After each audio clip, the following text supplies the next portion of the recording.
She's so adorable. Welcome to Women in the Nude's first live Galentine's Day.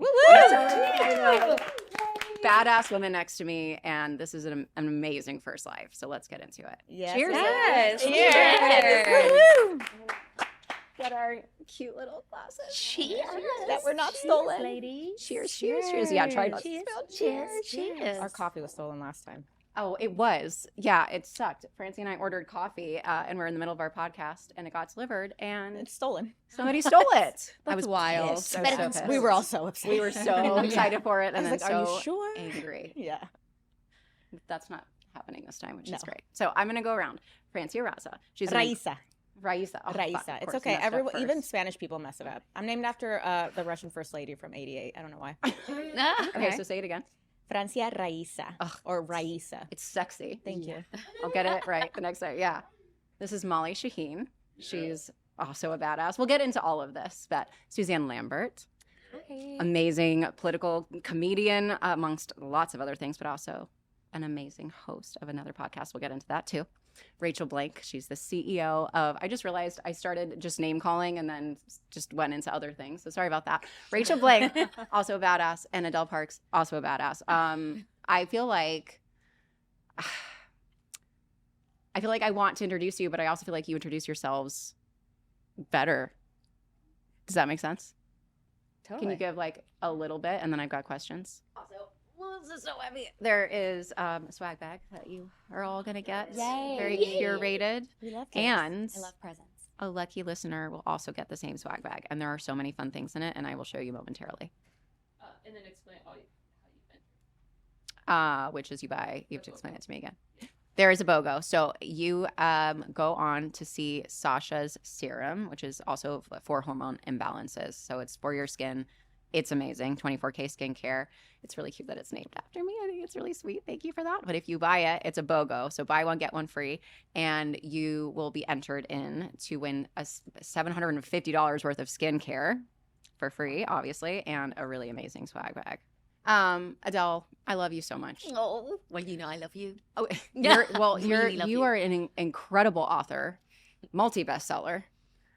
We met because you adapted an amazing book of yours called Image of You, and I was you so were lucky. An incredible double star because you played twins. Well, I so appreciate that. You but played twins. you were such a highlight of that experience. I'm so glad that you're my friend. You were the and that- highlight of the experience.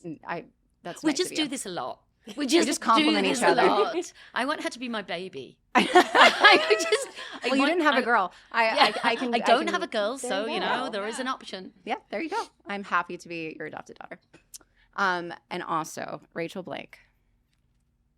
She's the CEO of Alara. And if you don't know what Alara is, you need to look it up. It's a women's health platform. I am a client because I have PCOS, and that was why it was started. Yep. Oh, cool. Also PCOS sister. Also a PCOS sister, but she's, created an amazing company that is so helpful and so user friendly, and I could go on and on about that. I'm so thankful for you as well. We finally just met in person, and I'm glad we made it happen the other day, and it was a great episode that actually comes out on Monday, so you'll get to hear the full story. Suzanne Lambert, like I was saying, incredible comedian, incredible person, but also the host of Mean But True. What a fun podcast. I had such a good fun time. It was Such a good time. I feel like I've known you forever. It's wild. exactly how it feels. Yeah. And thoughtful questions, and you're just the best. I'm so glad that we met. Really the am. best. Molly Shaheen, amazing founder, amazing company of Maison Wheat, which, by the way, is a sponsor of this podcast. So thank you so much for that. Anytime. But we've been friends for a long, long time now. 11 years? 12 years? Something like that, Something. yeah. Oh, maybe Long time. maybe more than that.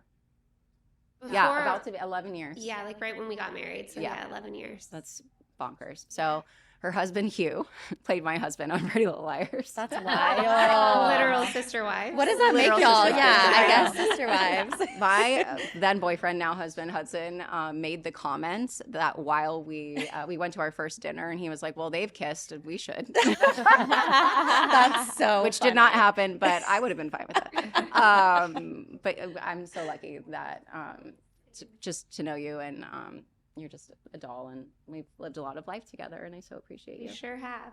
Francia. Hi. Fuck, did I ruin that again? No, you're good. Okay. Yeah, it's just that everyone ruins Raisa. Everyone does. It's fine. I'm scared to say it. No, it's okay. Like I said, even Spanish-speaking people don't say it right. Still, it's not an Yeah. excuse. You're my friend. I need to know how to say your name. It's okay. But we used to audition together all the time. Yeah. We've known Same each other show. for a long time. I mean, not same show, but same network. For a Same long- network. Filmed. I mean, on the same lot. No, I You was didn't actually. film on Warner Brothers. I was on the ranch. Oh, okay. So It was still me in the just middle different on the one. ranch. Yeah. I see. Like, long story Oh, short fun about, stuff. me and Sasha. So I was on a show when I was 19 years old called The Secret Life of the American Teenager. Breakout show, Teen Choice Award after 5 It episodes. was a great show. Put, ABC Family on the map. It totally did. And then Pretty Little Liars came out and kicked our ass. And that But you were the OG. And until you guys came in. yeah, but you gave So us like funny. permission. It was Yeah, but you guys made more money. She's like, we did actually, it." let's talk about this. But yeah. Yeah, you guys made way more money. Completely over it. Yeah, she wants You to guys air got some grievances. spin-offs. You guys got more than us. Well, I'm glad that I know you. I'm glad I because know you, yeah. You're amazing, and also, unfortunately, we are shared with the PCOS situation. There's a Yeah, I lot gotta more talk to there. you. Yeah, Yeah, absolutely. please. Yeah, and more. Yeah. And wow, what a bummer, but you are so strong and you're such an inspiration, and thank you for sharing and talking about it, because we were talking about that the other day. Like, we need more of that, and women look up to you and you're an inspiration, because now they don't feel as shameful. Thank you. I Which appreciate it. And I is- thank you for doing this. I mean, there's so many women that are speaking now, and I think a lot of women are finding information through these podcasts and online, unfortunately, rather than our own doctors. So thank you for opening the platform for it. And you too. Like, it's really important. I didn't know what the hell was going on for a long time. Yeah, and I think more women are starting to Yeah. realize that the pain they're experiencing isn't normal because Yes. more Yes, because people talk about it. Yeah, I would say I'm like 5 years ago was a totally different landscape than it is today because of people sharing. Talking about Yeah. it. It's still hard with doctors, though. I've noticed. Even if you bring stuff Absolutely. up to a doctor, or I saw this on TikTok, oh, don't listen to that. It's like, well, I'm telling you Yeah. that I wake up and I feel like I don't want to be here. Mhm. And it took forever for someone to be like, maybe you have PMDD, It's Yeah. just, it's, Which anyway. a lot of people don't know about. Women don't Yeah. know about that condition. So I do actually want you to talk about that. Yeah, I will as talk well. about that mixed with ADHD, mixed with PCOS. It's Hell great. yeah. all the acronyms. Yeah. Love I that think for I have us. ADHD, by the way. I I think think all I of do. us I do. have it. Yeah, I confirm. have And two of the I three. think I have PCOS, but I know I have Okay, ADHD. we'll chat. We'll So, chat. yeah. We'll Yeah. chat, yeah. It's actually Absolutely. badge of honor. If my friends don't have it, they're not a friend. I mean, they're not, because I wish I just didn't have the word deficit in it, because actually I think it's such a positive. It's actually more, isn't it? It's more energy, more ability to balance, more excitement. I love it. I mean, I feel like once you understand it, Yeah. and you know what works for you, then then it's great. Then you can kind of figure out how to navigate it and use it to your advantage. But When you don't know, when you don't know, or you're put on something that isn't working, or that then that's like a whole different animal. But yeah, I mean, I think that a lot of people have it, and a lot of it is. But also ADHD because untreated. of schools. Yeah. That's not how kids are taught to. Absolutely. Your first test in life is school. yeah, And you go to school and Mhm. you're taught a certain way, and it isn't an ADHD friendly way. So Totally. your first thought is, well, I'm odd, I'm wrong. So it takes Yeah. such a long time Yeah. to go, no, you're great. It's yeah, just you're a different problem, thing." right? Yeah. Yeah. You become a problem, and that's so not yeah. right. And now as a parent too, I'm like, I want him to be able to learn the way that he, gonna is work meant best to for learn. him. Yeah, Yeah. exactly. The way he Yeah. knows how to function internally. Absolutely. Sure. Like, he looks at things different. That's great. Yeah. Let's use that. Yeah. Let's amplify all the things that he's good at. So I'm excited. He's about to start kindergarten. So like, we really are in that Wow. zone where it's like, okay, now we. Can't believe you're a mom Now we're- still.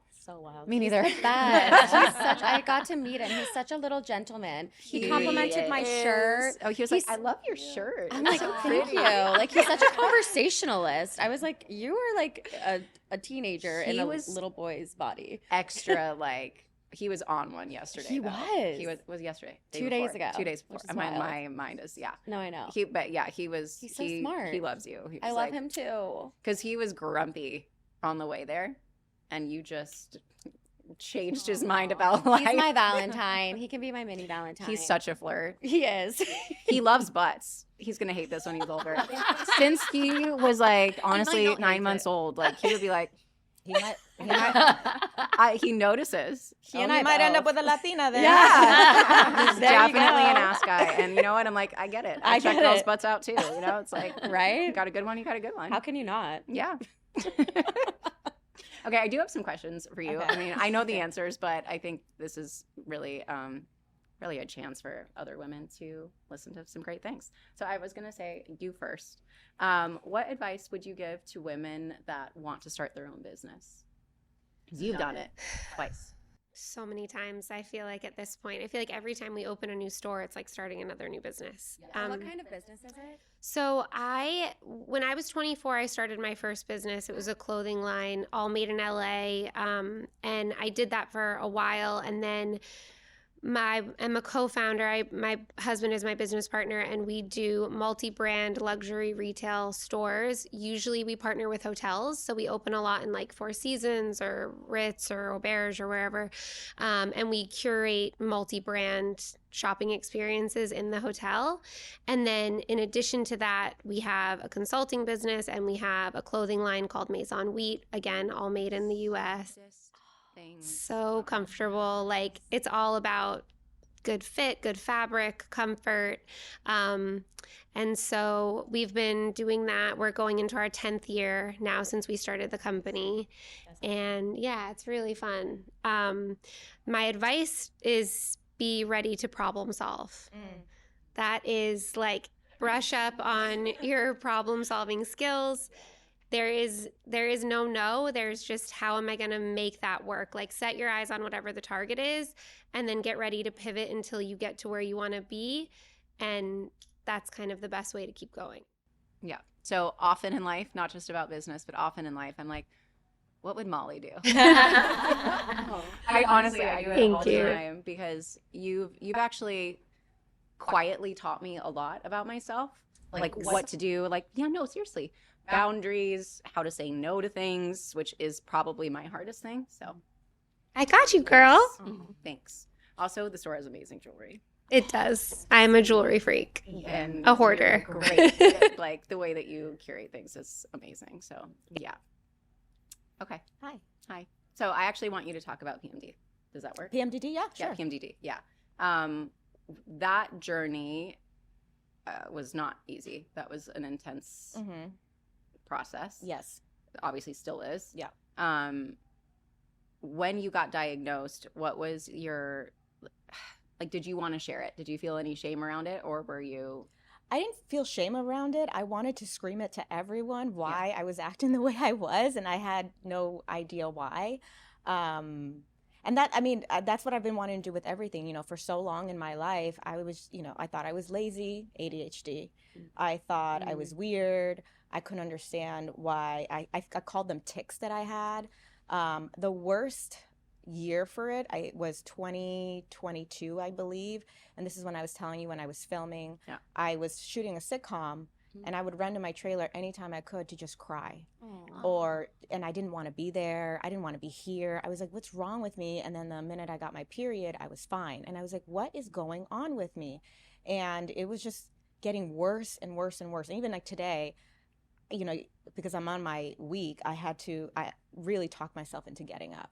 Like, come on. And then, you know, I take Vyvanse every day. So I was like, just take it. It'll help. Just take it. Just take it. But even just talking to myself, you know, the more you talk to yourself, the heavier my body feels. Like I have bricks on me. And even though I found out, you know, the doctor didn't really necessarily explain to me all the things I had to do. They just switched my birth control and said that should help with the symptoms. And it didn't. I was gonna say, did it? No. I mean, I knew that it didn't because we talked about it, but yeah, it didn't. And then, you know, then I wasn't getting my period, and that freaks me out. I'm like, where does it go then? So then I had to switch birth control again.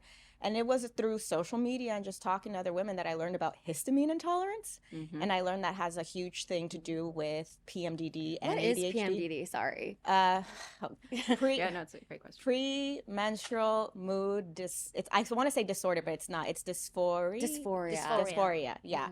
So basically, our hormones go crazy during our luteal phase. So it's 2 weeks before your period, right? You know, your progesterone, testosterone, estrogen, they're all moving around. And when you have PMDD, there's just a huge drop There's no in between. So you're in a good mood, and then all of a sudden you don't want to be here anymore. And you're like, what's my purpose in life? And 2022 was probably the happiest I should have It's not ever like been. don't want to be here at like on this couch. It's like No, like you you're don't. closer. Yeah. I thought it was the same thing as PMS, honestly. It's PMS on speed. steroids. Yeah, Oh. and it's No. very real. I think people don't think it's real. It's a real Yeah, why have I never heard of medical this condition. before? It A lot actually of yeah. women. I find this fascinating, and I'm so proud of you because you're all, a different generation, and you're talking about it. Yeah. Because genuinely, I mean, and this is oversharing, but I remember going, I have 3 holes. We had so little sex education, or and I was married. No, I'm not. No, not quite. But I mean, we knew nothing. Nothing. Yeah. And it was, it was like, everything like the pill. Oh, why are you moaning? You're so lucky you're not allowed to have sex without having a baby. But it makes me ill. Oh, well, no, you'll be fine. Yeah.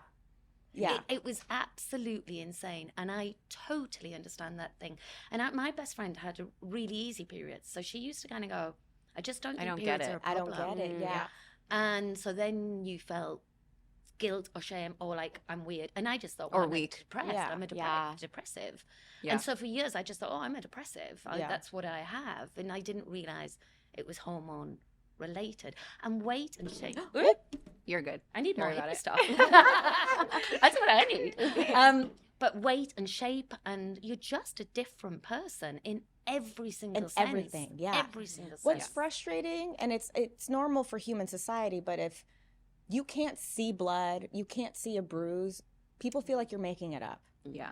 And as much as studies have come out with PMDD, and I think it's starting to be taken a little more seriously than it was before because someone can't see it or understand it, they don't get it. For example, if you say you have a migraine and someone's never experienced a migraine, they're not going to know how bad it is until they get it and they're like, oh, I'm so sorry. And it just gets frustrating when someone gets to that I'm so sorry part. And like, I hope I'm not talking out of turn, but I've, throughout the last, few years, we've been seeing a lot of very, very young women who look like they have everything going for them. I think someone was a beauty pageant contestant, jumping off a roof and, committing, and, I really believe that PMDD has something to do with all of that because, I was in the happiest time of my life. And I remember they couldn't even call action because they're like, you don't look like you want to be here. I said, just call action and I will wake up. Turn it on. Just, Yeah. Like, I know how to do this, but I just... Holy Sorry. So yeah, no, it's a really serious thing. It's hormones. And then recently what I discovered, because, now that I'm discovering that histamine has a lot to do with it, TMI, but a few weeks ago, I decided to take a back-to-back hot yoga class. Yeah. And because it was a last minute decision for the other one, I went outside. So I was, I dried up from all the sweat and then I went back in. So what happened? I got a yeast infection. And so although I found a cocktail I call it a cocktail, my psychiatrist found remedies medicine that worked for me during the PMDD cycle. When that happened, it was extra histamine that the cocktail just wasn't working with anymore. And so that was last month.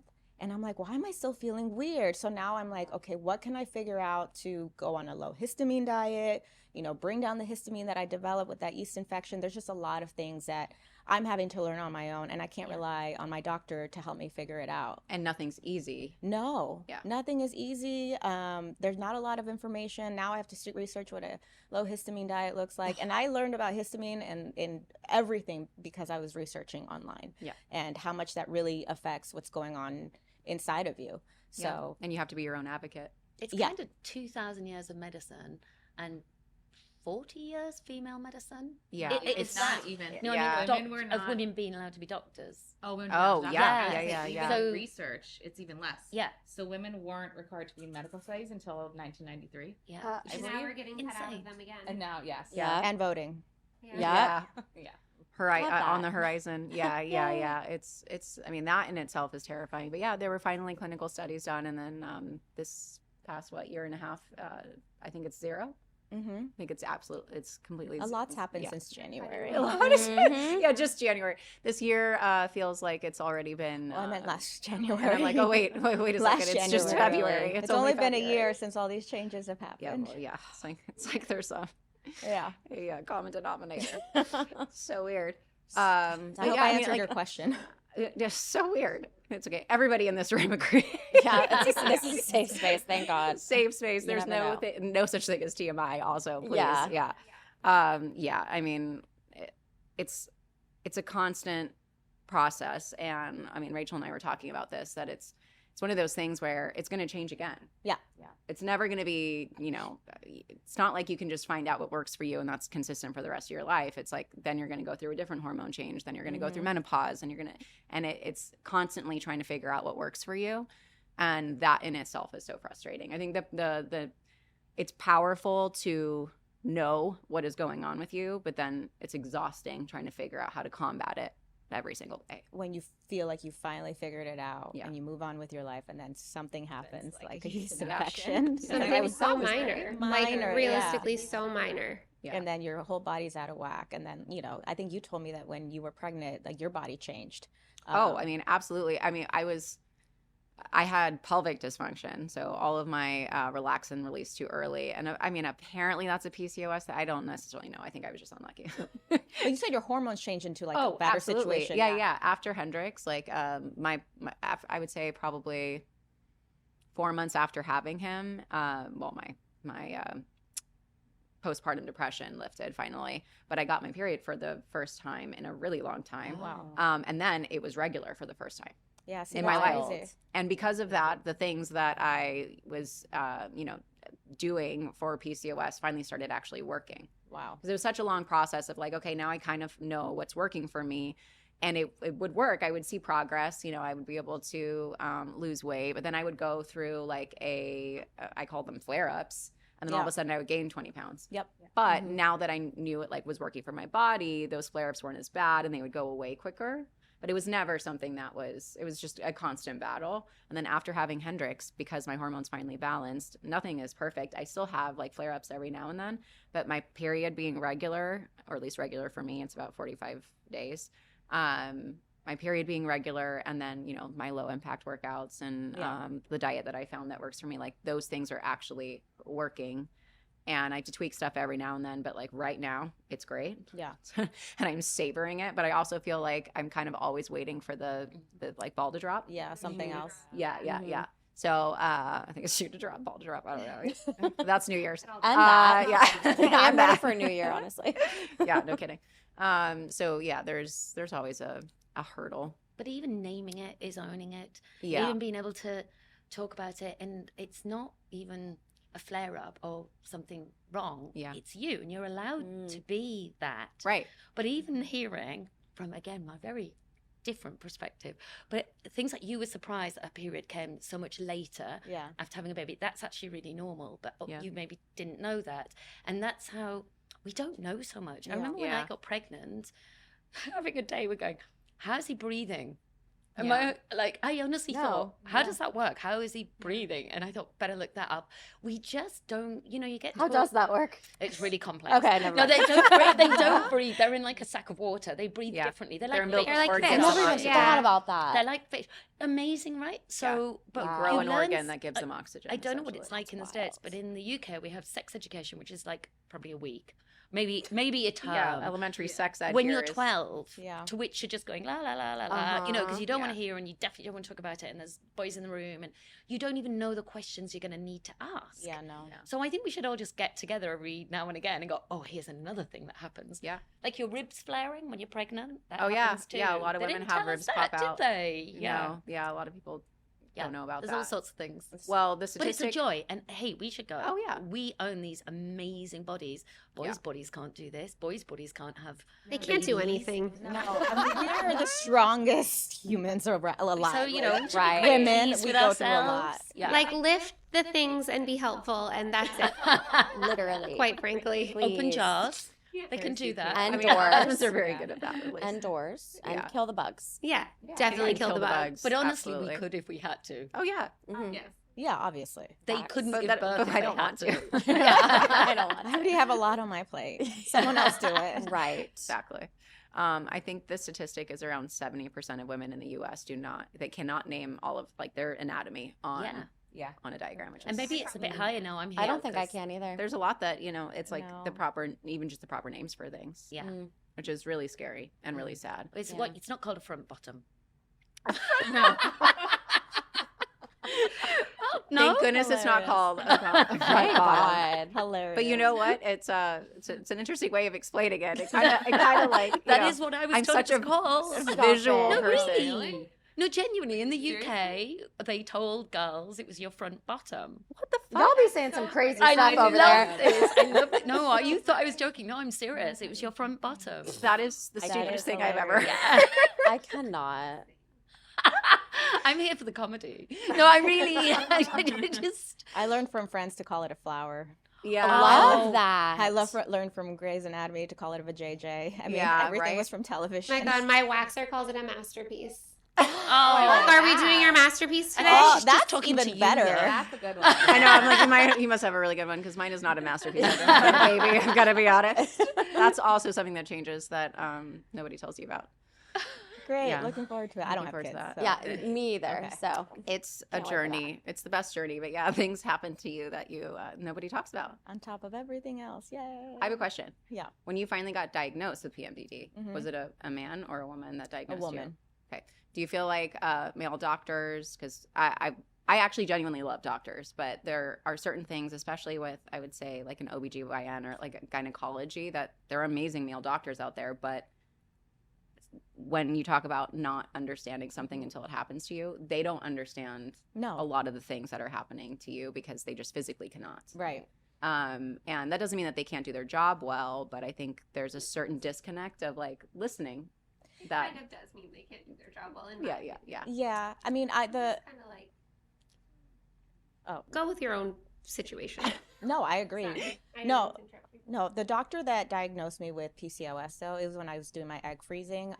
It was a male, and so that's how I found out. And I said, "So what do I do?" "Oh, it's normal. A lot of women have it," and that was it. Mm. And then, Which, by the way, is a very common diagnostic experience. We hear that a lot. yeah, from patients. The when they're REI egg doesn't have time. freezing, Yeah, egg freezing, IVF, the REI finds it, but they don't have time to treat it. yeah, And so they're like, okay, best of luck. yeah. Well, and that's because I'm hiring him just for retrieval, not Yeah. to treat that. So then Right. I go to the gynecologist I had at the time, and she gave me these pills. I don't even remember what they were called. They were like samples, and there was probably 7 of them. And she said, take one every other week. And I said, well, I'm going to have to buy a ton of them. And I didn't even do it. I said, you're not helping me with any of this. So then I went to Dr. Aliabadi, Yeah. and that's how I found out about the PMDD and all the Yeah. other things. Yeah. And she's ADHD I found out last year. It was just a whole just keeps it's on journey. coming. yeah. But I agree. If it's a male telling you, they don't really know. How it feels. They just Yeah. know how to read a book and Right. what studies And say. I mean, it doesn't mean that they don't try. No, of You know, course. they're- You know, there are there's- some males I feel that are very empathetic, Yeah. but it's different. Like I said earlier with the migraine, when you experience it, you just have a different understanding of what's going on. Yeah, it sucks. Okay. Well, Suzanne, Yes. why did you essentially just start using your voice and like creating a platform to talk about all the amazing things that you talk about? yeah, it was really like right after the election. And I Which one? yeah, the presidential election. God, when was that? 2024. And prior to that, I didn't really talk about politics that much online, really because like I'm a comedian and I'm just irreverent, right? And I don't think we always give people grace, especially, on our end of the political spectrum. And people are so quick to like attack you for not using the precisely correct word or whatever it is. But I just wasn't seeing people really talk about things with the fervor and passion that I think the moment required, honestly.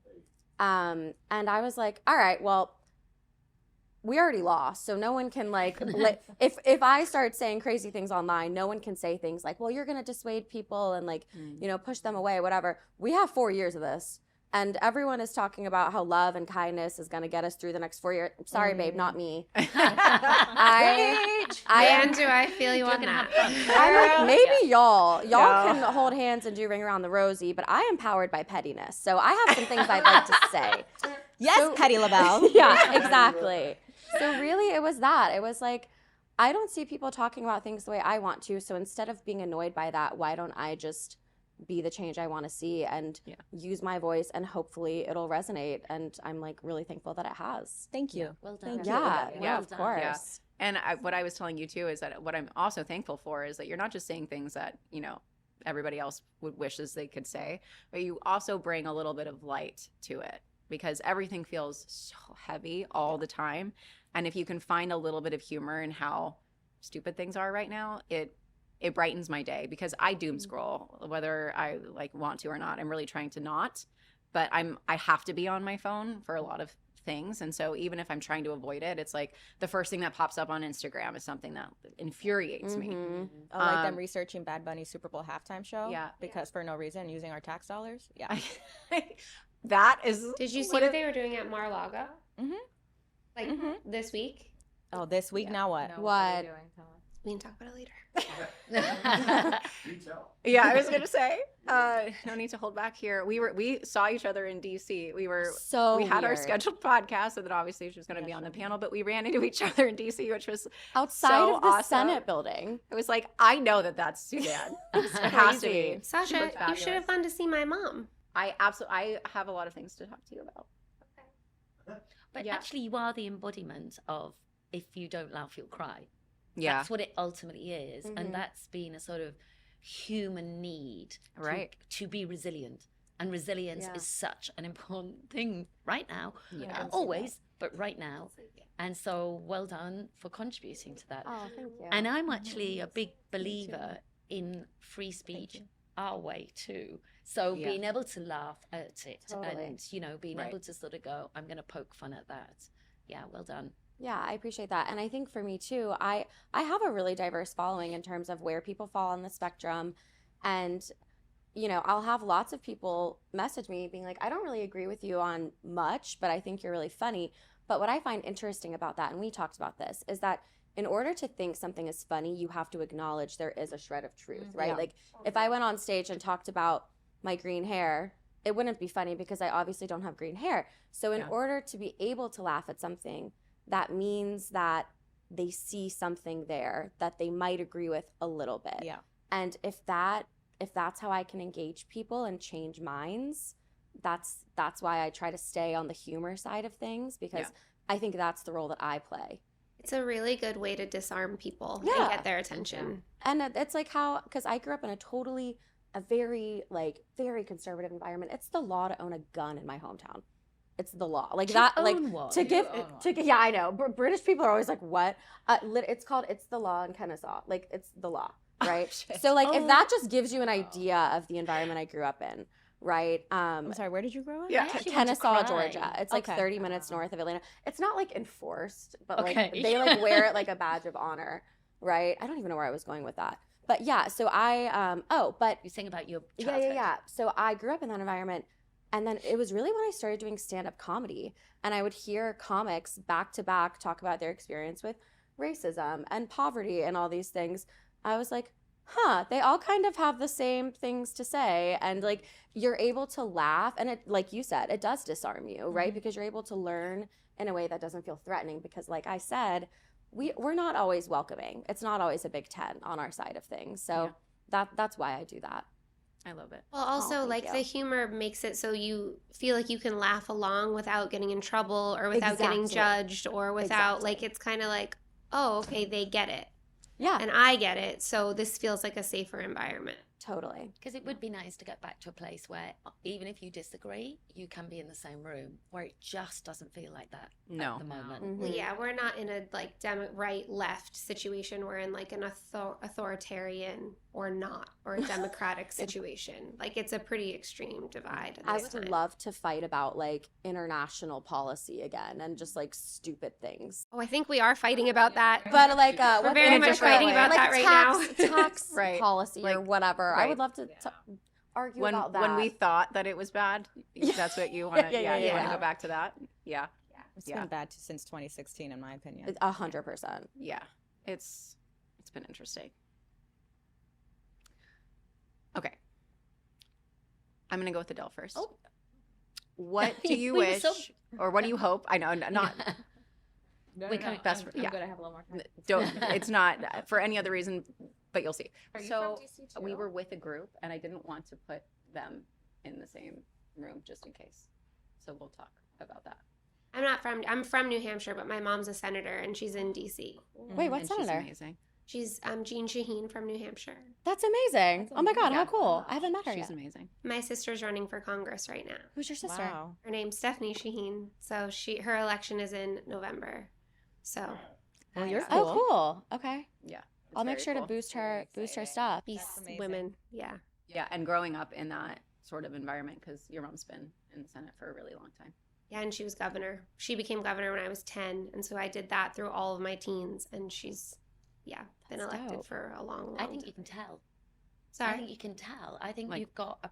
Yeah. Don't from you believe? Like, I honestly think Now you have that a you say that, presence. yeah, No, totally. yeah. No, I genuinely, as I came in, I thought, I'm really going to have to work her out because you have a very exceptional presence Mhm. of just Yeah. going, I'm calm, I'm here, I don't owe any explanations, I'm just here, which is you're very not, confident in it. God love us, in a it's quiet not a way. very female thing. Yeah. Tend to have to feel we come and we Yep. explain ourselves, Mm-hmm. we justify why we're here and whose friends we are and how nice we are. Mhm. And you just went, no, I'm here and you'll love it. Without having to say that. Well done. I like Yeah. that you like that too. Because I love it. Some A women lot are of women are threatened, threatened by by that. I want to learn. And I'm sure we don't experience Please, that. how do That's I what be I'm saying. calm? What would Molly do? I swear to God, I get it. asked Now that. I get it. My- We're I all asked going to say myself that now. Yeah, That's exactly. badass.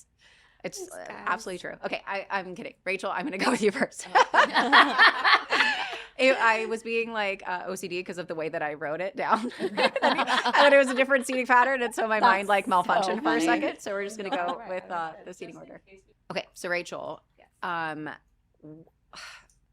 again, I know this answer, and I love what you do, but I want people to hear. Why did you start a health platform? Like, what made you decide that that was something that you were gonna actually go for? Yeah, I mean, it's funny because I feel like hearing your story, I'm like, oh, I just resonate so much with everything you said, and I resonate with everything you said when we talked the other day. But I would say, I'm like, I was just a really frustrated patient. Like, honestly, that was it. I was diagnosed with PCOS about 15 years ago. And I think the thing about medicine is normally you get a diagnosis and like you're on the path, right? And we have like the set protocols, we have the set medication. And it felt like with PCOS, that was just not the case. Like, especially 15 years ago, there was nobody really to go to consistently for it. It was a lot of like looking online, looking on Reddit forums, like really trying to piece things together myself. And I think I just, waited and waited and waited. It was like, somebody's going to fix this. Like, someone's going to Figure make it this out. better for me. Yeah, someone's going to figure it out.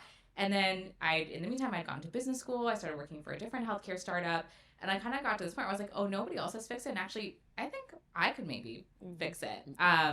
So I ended up starting a business, and we launched and started seeing patients in 2021 really to treat all kinds of women's health conditions. So PCOS, PMDD, endometriosis, hypothyroidism, perimenopause, like all of those things that it feels like women just have them fall through the cracks and don't know where to go to. God, I'm so grateful to meet you right now. I know. Right. Yeah, no, we're definitely. When I've I got heard your stories, I was like, questions. we have to chat after. We have Please. dietitians, so they can talk Yeah. about Thank God. Yeah, Please. Laura Yeah. is so Nice. well rounded. Yeah, we're Oh, chatting. yeah. So We're we have, chatting so that's too. another thing. I very Yeah. much believe very strongly in multidisciplinary healthcare. So bringing together medical expertise where you can like get diagnoses, get medications prescribed, but also registered dietitians and lifestyle advice, because really for so many things in our health, like it is those two things that need to come together, right? It's Yeah. exactly like what you were saying. It's the nutrition piece that impacts so much of our body, and it's also like medication and supporting it that way. And so really trying to build a space where women can have both. Safe Yeah. space. It's Thank amazing. You. That's Thank awesome. you. If people are trying to find out where that is, can you put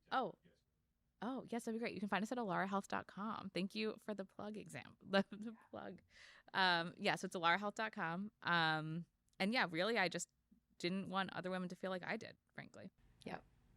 Bless you. Thank you. I know, seriously. All right, well, I'll chat after. Yeah. Yeah. I know you're all feeling like depressed and because you're living in America. in this time frame. Often at certain times of the day, I do feel Can I depressed. say, Our as an generation has gone through a onlooker- lot. No, Dude. but as an onlooker, I'm looking and feeling fabulous because I'm looking at the future, and you guys are incredible. You're really incredible. Every single one of you, I've got goosebumps. Every single one of you have just done something so amazing and so strong, and you're going to be great. You're going to be great. And what you don't know, because you all feel like you're already a certain age, you have just got started. You really have. Yeah. And it's amazing. So I feel great. I'm going to go out bouncing. So well done. you. Let's go. Thank Who you knew for that would saying happen when I that, came yeah. here? I've been quite nervous about coming here, thinking, "Oh, everything's going to be so sad," and but Oh, no, yeah. no. Well To the States, you done. mean? Or here, right now? Yeah, In the States. States, in No, general. I don't Yeah. mean visiting Sasha. Yeah, That's that's what what I I meant too. I mean, generally speaking, that I know that there's a lot of division and there's Yeah. a lot of anxiety, and I know that, and I know whichever side of your fence you're on, people are feeling that. And also I know generationally, that's a big thing that I think about, because my son's a Gen Zer, so I'm already looking at the 3, 4 generations that we've got on the planet at the moment, and how are they working together. And all you ever hear is divides between these generations. And I'm sat in a room, and it's a huge honor that I'm sat here with you incredible people doing these incredible things. And I'm guessing you're millennial Gen Zers. It depends where you've just... I'm a full millennial. Okay, millennials. I love And- Full that you say millennial, Zed. yeah. I love that y'all do that. Oh, I know, Oh, yeah, Zed. yeah. Yeah. We So say really cute. weird, lots of weird I things. love it. But I just see... No, I just we see created weird progress. things. So it's I different. think I we're the just see last progress generation that and- knew life before the internet. Yeah, Yeah. yeah, and that's a huge part of it. And Yeah. thank you for the. I just see compliment. progress. appreciate I it. just Thank see you. progress. I see power. I see excitement, and you're going to be great. Mm, And if you're doing this now, what was I doing? Don't know. You Writing. I was Yeah. writing. Yeah, I think you were doing a writing lot. best-selling books. That's what you were doing, Right. which is exactly. But also, I didn't have the internet to distract me, so that was quite Bless good. you. You I miss also, those days. you also didn't have AI to write your books, I so definitely it was didn't have AI. Period. yeah. So that's and your books are amazing, and that brings me to my next question, which is, what do you hope that women get out of reading your books? Okay, so reading, and it doesn't have to be my books, although they are good. So give them a go. They are so good. But genuinely, reading in any form, I feel it has all the good additives. So you know how we're super scared of additives, and they've long gone. Any kind of additives are hideous, but additives in reading are fantastic. So starting with any particular order, everyone knows reading's educational. You read, you come across a word you don't know, you might go and look it up, you come across an experience you haven't had and you learn a bit more about it, great, tick. But also education can scare a lot of people, so they go off books because they think that's all it is. But for me, it's also the next stage, which is empathy, which you talked about. So we all get one life, and it's really easy only to see it from our point of view, which is why doctors can't help you if they haven't been through things. Or if you're a reader, you get hundreds of lives. So you are able to feel this incredible human connection with so many more people because you have walked in their shoes. So I love the empathy. And then there is entertainment. I really think, and they're sort of lining up with escapism. And I think both of those things are so important. And I started reading as a little girl, and I didn't really like my environment. And when I was inside a book, I was in a different environment. Yep. So all those things, entertainment, environment, empathy, education, as I say, it's all the E's. I don't know how that works in other languages, but you get it. And I just want to gift people some kind of fun, to your point, some kind of, you will learn from it, I hope. You will have all of those other experiences, but you will have a lot of fun. You'll have a lot of fun with The Image of You, which is the one you made the movie of, Sasha. Adele has really great sex in all of her books. Yeah, that's good. There is Oh, that. great, I'm in. Nice. Yeah. Those are the Yeah. books I enjoy. My book, Yeah. my Okay, books say are less. genuinely filthy, which you've all got one to go home with. Wait, I love that because I wouldn't expect that Because from I look you. prim. Do I look prim? You do. I'm so not. I love a woman like that. Wait, so Can it's I- fictional? It's Not- fictional. Oh, But Hey, look, I learned very early on Hell yeah. that a lot of the things that happen sexually in your books have happened in real life. Oh, I can't That's wait. hilarious. Hell I yes, am queen. blushing. I love that. But You so told much me for- that, Yeah, so- so much for our circle of trust. I would be happy with you ladies knowing that, but we've now just told the world. We can take, No, I we think can it's safe that people bleep know, it all out. I or now something. know there are different parts of your body. I think I'm now quite educated on how the body works, and I have And I done can't my wait to read your best- books to educate me. I Right, have done my exactly. best to share my knowledge.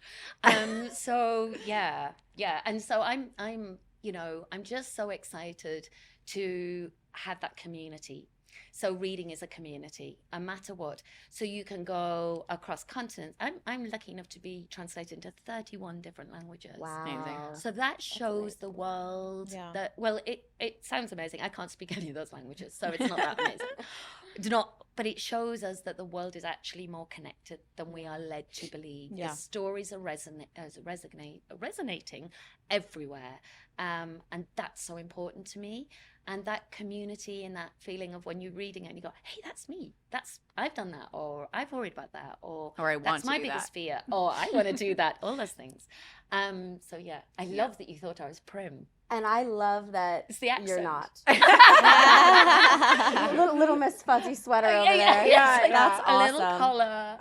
Hell yeah, girl. Yeah. Good Yeah. for you. And that's, I mean, also, going onto a set where the author is going to be there, it's an adapted book. I just was like scared because I wanted to do it justice. Best-selling book, playing 2 characters. There was a lot involved, and I was like, I just want to make her happy and proud. And then meeting you, it was like I had known you for forever. We had just such a good connection immediately. A good time. And also, I just wanted to make you happy. My entire brief from one of the producers was like, you've got to be, because it is a very sexy book. And so we were asking a lot of Sasha as a woman, and so we had obviously intimacy coordinators, clothes, all she's the amazing. proper things, But we also, I just wanted to say to it, you don't have to, or she was like, I can though. I was like, okay, Yes. okay, well we will learn, and just to feel comfortable and come and talk about, that looks great, I want to wear that. That doesn't look great, I don't want to wear that. Yeah. Just all the things that you can have the conversations about. And now I just couldn't imagine anybody else being that role. Or I felt very protected by you, by our costume department, like just in general. And our crew was amazing. Like I felt very protected on that set. Good. And so that was, really important to me because it wasn't the first thing I'd done after having Hendrix, but it was the first thing that I had done that was definitely that revealing. And I mean, I was talking to you about this too, where like I felt powerful. Like I felt like it was the most my body had been seen on camera, and it was the most comfortable that I'd ever been. And I never, ever would have imagined that after having a baby with all of the health issues that I've had. Like it was a gift, honestly. But if you see this red dress that That's actually very similar. I actually thought it was the same dress for a moment because she has this Vavavoom dress at a particular scene, and I'm a little extra in that scene, and I'm like, just like, whoa, she just exquisite. Oh, I can't wait. But also just, No, I'm pumped. just so much fun and so professional, and again, this thing that I think is really super important that obviously you all have is that resilience. And that, because my goodness, it's such a long, hard job. How many people think, oh, I want to be an actor. It's super fun and it's so glamorous. And it's so hard. It is so hard. Yeah. And you had a smile on your face throughout. No. And actually, I don't believe people should smile throughout. If they're not if they're unhappy, They don't have say to it. smile throughout. You do not have But to. I was thrilled But to you be did, there. which was amazing. Yeah. It was So it was thank great. you. We're gonna take it just as like a second break. But thank you for like your amazing answers. This is even better than I had imagined it. So I love you all. We love you. Love you. We will be right back with more amazing questions. I say that they're my questions, but they're amazing questions for these ladies. BRB.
We got our snacks.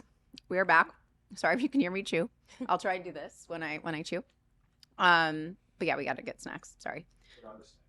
What are the snacks? Oh my gosh. Well, I'm eating salami, Parmesan breadstick thing, hot honey, grapes. Very pretty. Chocolate. Sour wraps. Let's not pretend there isn't chocolate in Oh, there. there's so much chocolate in here because I love chocolate. What's this? Dry mango. And you arranged it. Like, this is gorgeous. I love charcuterie boards. This is gorgeous. I like like my book.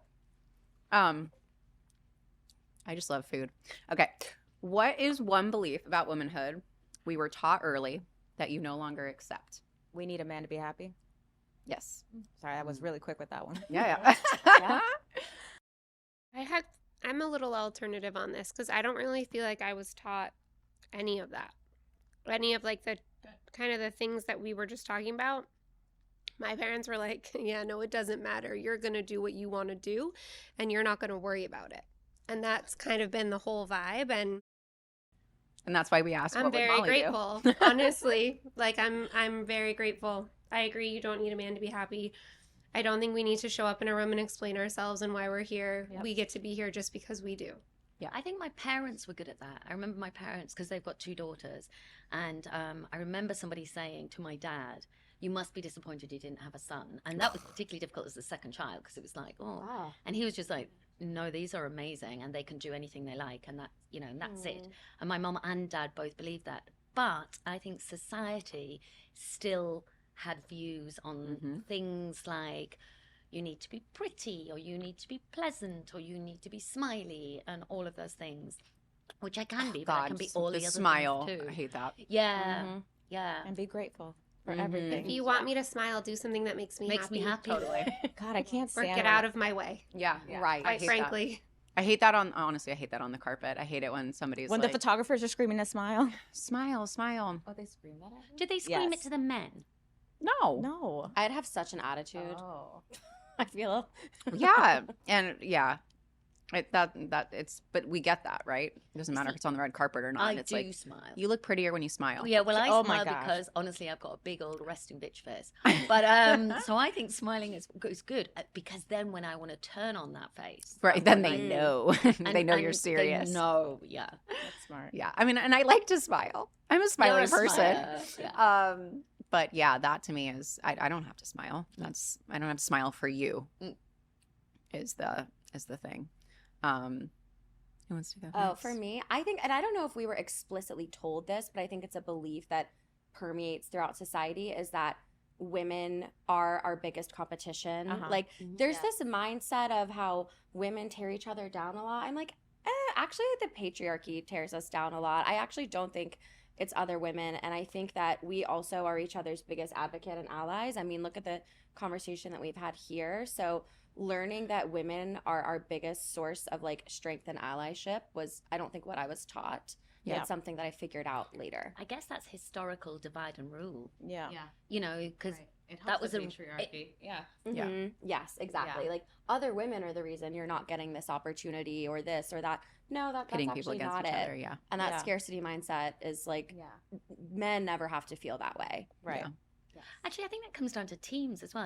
I mean, maybe it's different now, but we weren't given team sports. I really envy the fact that men just very naturally go into team sports, where women were sort of, do gymnastics, do ballet, do something that Be a Point. cheerleader. that makes you you have to be Have to pretty be and feminine. slight and feminine.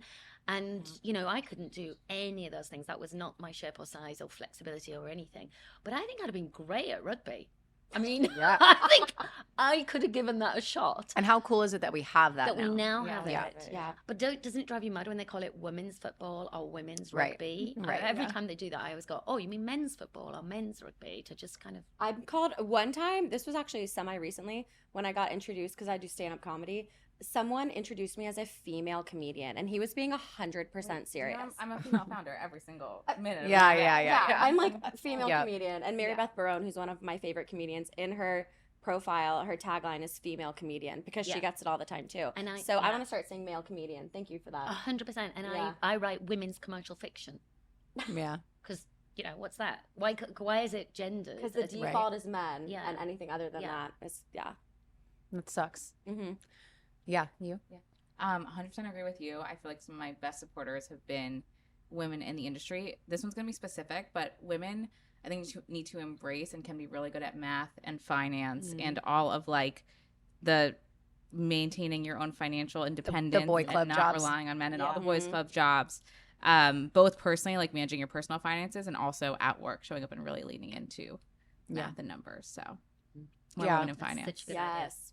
I don't feel like this was like, you know, something that my parents did or anything like that. So I really don't want them to feel like this is because of them, but I just feel like this is like a society thing where I felt like I had to do and look, I have to look a certain way, do certain things to be desirable. Mm-hmm.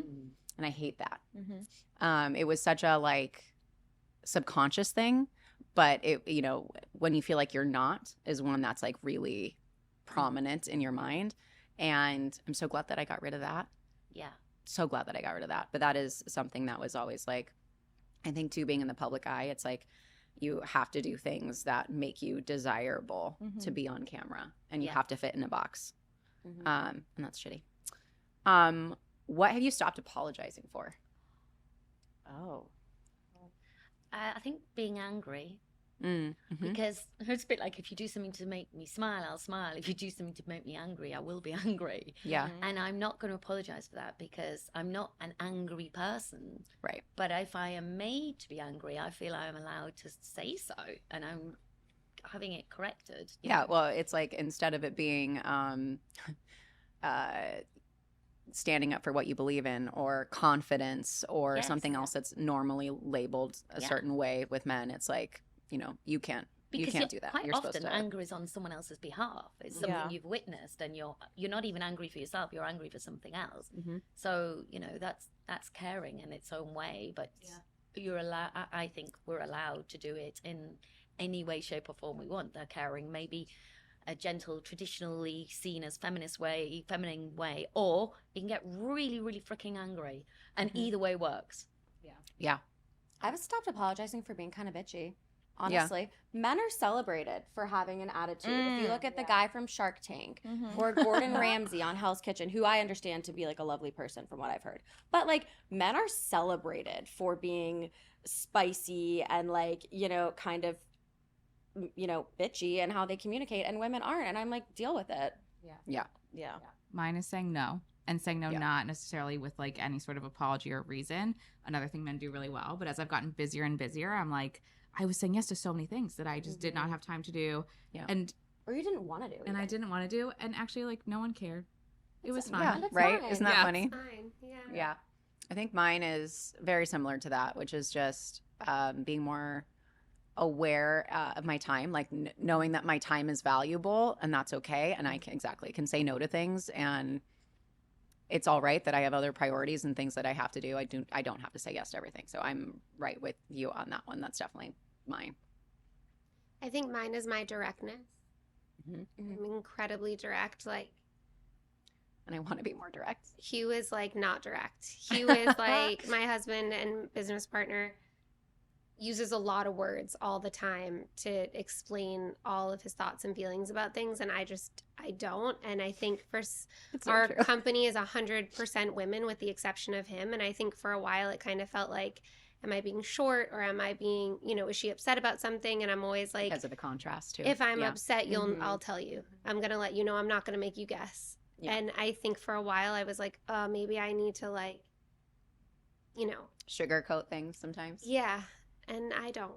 And you know what? I'm glad you said that, because I'm like, wait, no, I'm not bitchy. I'm just Right. being direct. Yeah. You're Like just a light being bulb just went off in my straightforward. head. Yeah. Yeah. But people can't handle directness, or at least that's what my therapist tells me. Are we all Yeah. Enneagram 8s? Because that's very Enneagram 8 coded. I think so. Yeah, I think I am. Yeah, I am too. I don't know what that means. I send it to you. agree with everything you guys say, and add on, like, I guess just being myself, because I've been direct Yeah. my whole life. I'm known as being sassy. You know that. You know, I had a rough childhood. I grew up privileged considering what people know about me, but you know, I grew up with an angry father who was an alcoholic and was very violent at home, and so I don't put up with shit from anyone. And one thing that because I would stand up to my dad a lot, and maybe I take it too far sometimes. But one thing my dad says to me was, you know how you stand up to me? Make sure you never let anyone talk you down. And maybe I took that too seriously, and you know, with PMDD and everything, maybe it was too far. So I've learned how to communicate a little better, but I'm not going to apologize for being myself anymore. I can apologize for how I said things, but I'm not going to apologize for what I said. Yeah. Because just because I'm a woman, I should act a certain way. Just because I'm a woman, I shouldn't be as direct, and I should say my, you know, please and thank yous. Like sometimes it's just not it. So I'm sassy. So I'm very direct. You know, I'll cuss you out if you cuss me out. Like if you raise your voice, I'm gonna raise it higher. I love that. And you know, I had a pop socket for a long time that said, "I'm 5'2", but my attitude 6'1". And the amount of comments I got from people that know me and be like, "I would say 7 feet." I'm like, even better, even better. I've had a hard life, and you know, thankfully, I found medication and stuff, but I just don't want to apologize for standing up for myself and what I believe in and what I want to do with my life anymore. Love it. What boundary changed your life the most? Ooh. Mine was a family one. Oh. So I think in my family, I have always had the role of, well, comedian to try and make things happier. Softer and more palatable. And bent over backwards to make sure everybody else is comfortable, and and I do a lot of the traveling and the schlepping around. And this Christmas, I love how excited you are. I did my own you. Christmas. Wow. And you know, again, nobody cared. They were all like, "Oh, well done," and I bet you have a great time. And they were like, I was like, "Oh, you mean I've been doing this for 50 years and I didn't have to?" But I mean, I balanced it. I had everybody else back to mine a few days later to make sure that happened too. But we just did it as our little nuclear family and prioritized our family rather than the extended family. I adore my extended family, but I think I've sort of took on my parents, my sister, my sister's kids, and put them equal to my husband and child, and that's not really the case. That's, you know, that shouldn't be the case. That's also because I can relate to that too, where it's, I don't think enough people teach you that when you start your own family, that's your family. And that should be your priority. And that all of the extended things, you know, like those family members can be really important too. Yeah. But your priority should be your little unit. And you shouldn't have to apologize for that. Yeah. And literally, my son is 25, and we finally had a Christmas in his part of the world. You know, instead of him up sticks going to the extended family. And he travels a lot too. You think that doesn't make sense, you know. And we all loved it. It worked out well. So it was a really silly boundary. But I think generally with my family, I find it the hardest boundary to put up because I love them the most.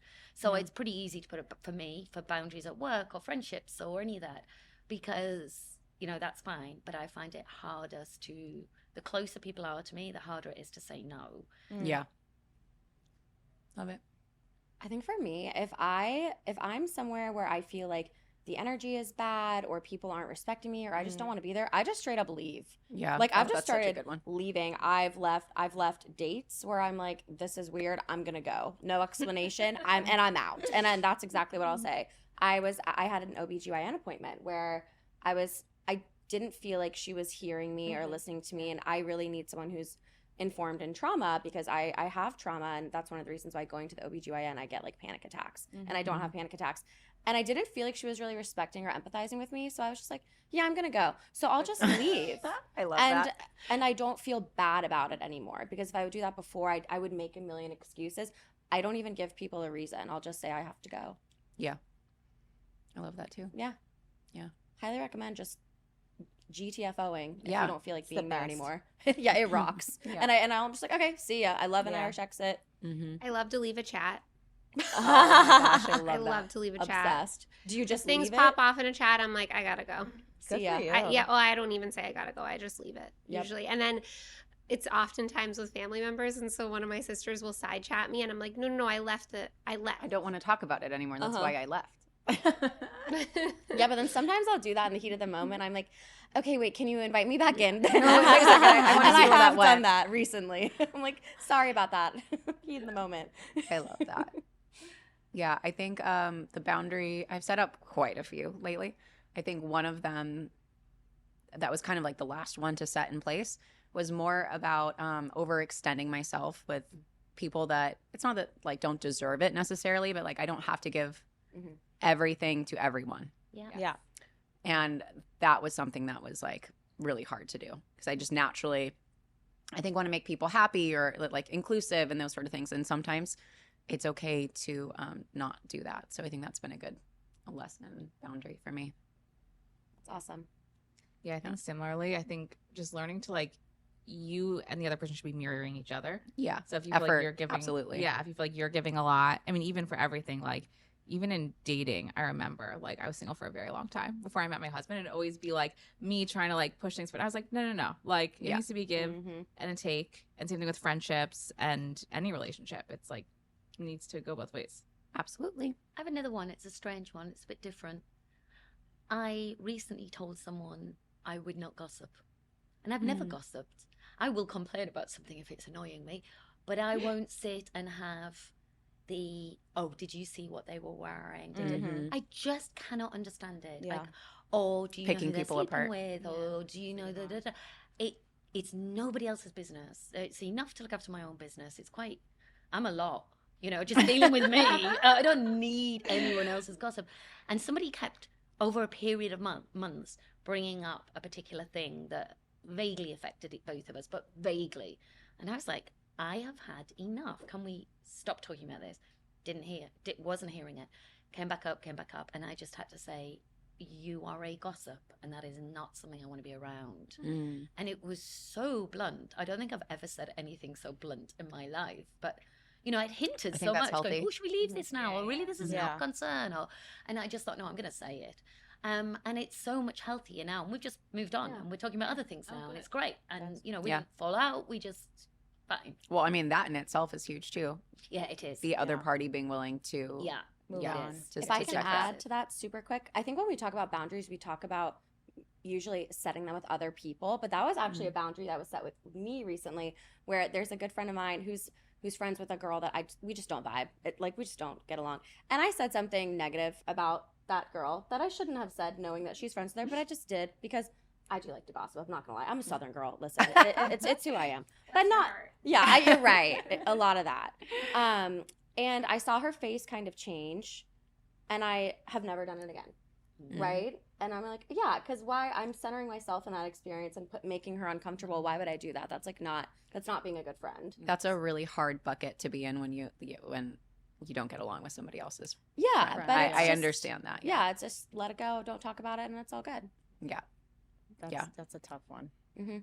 I think since I found out in July of last year that I have ADHD, I'm learning what boundaries are and what they mean for me, because with ADHD, for some reason we feel bad all the time and we overextend ourselves and we put ourselves last, and I'll do all of these things and then I crash and I'm like, well, what about me? And then I have this whole like episode where I'm crying and angry, and then people are like, what's wrong with you? I'm like, you don't understand. So I'm just now learning what a boundary is and how to set them and how to be selfish and not come off as a jerk. Leaving when I don't feel comfortable, not going somewhere if I just can't. I mean, what was it? I was supposed to do a volunteer thing yesterday.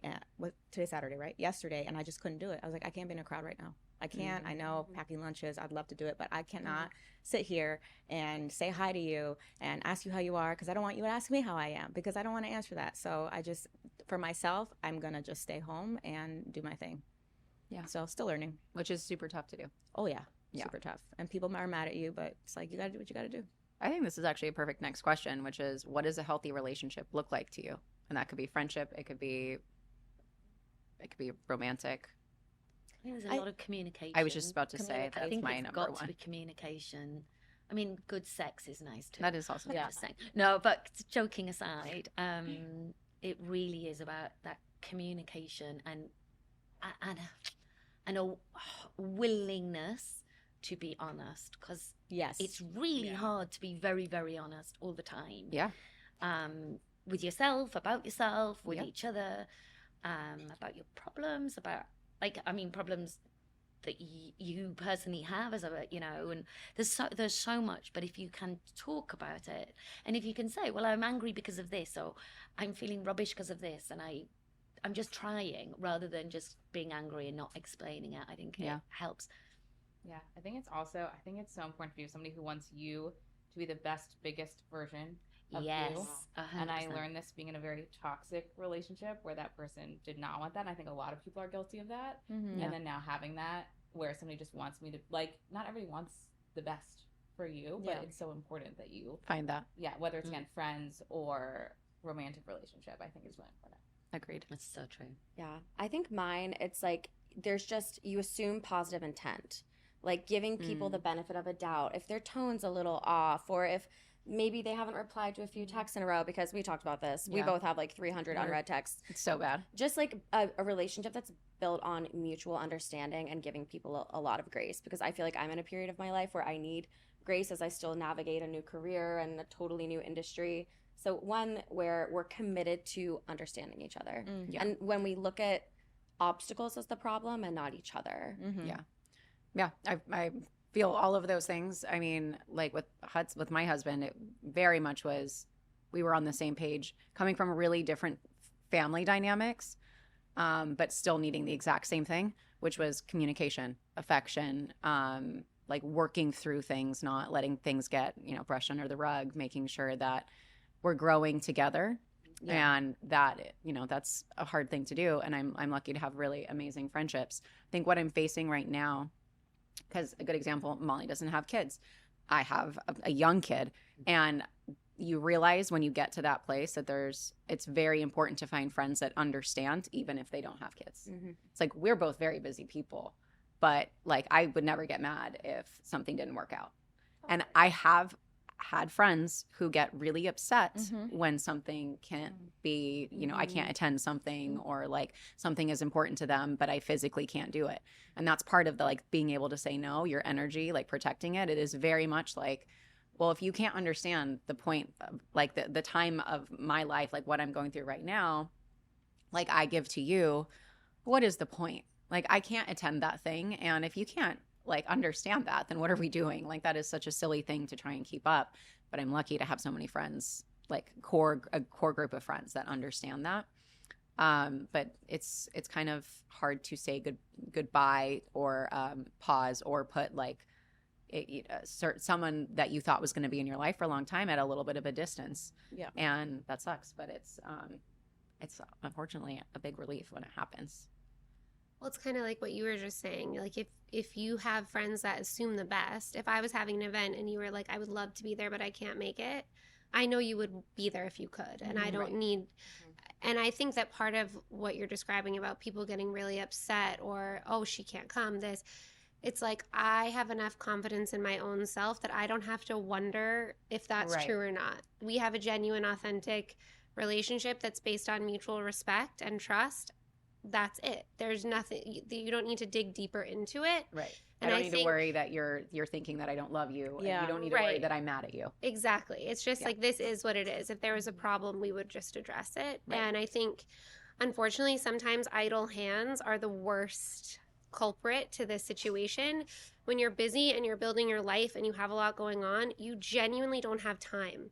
Like, you don't have time to wonder and think and ponder and obsess and gossip. Like, you just don't. You have to keep it moving.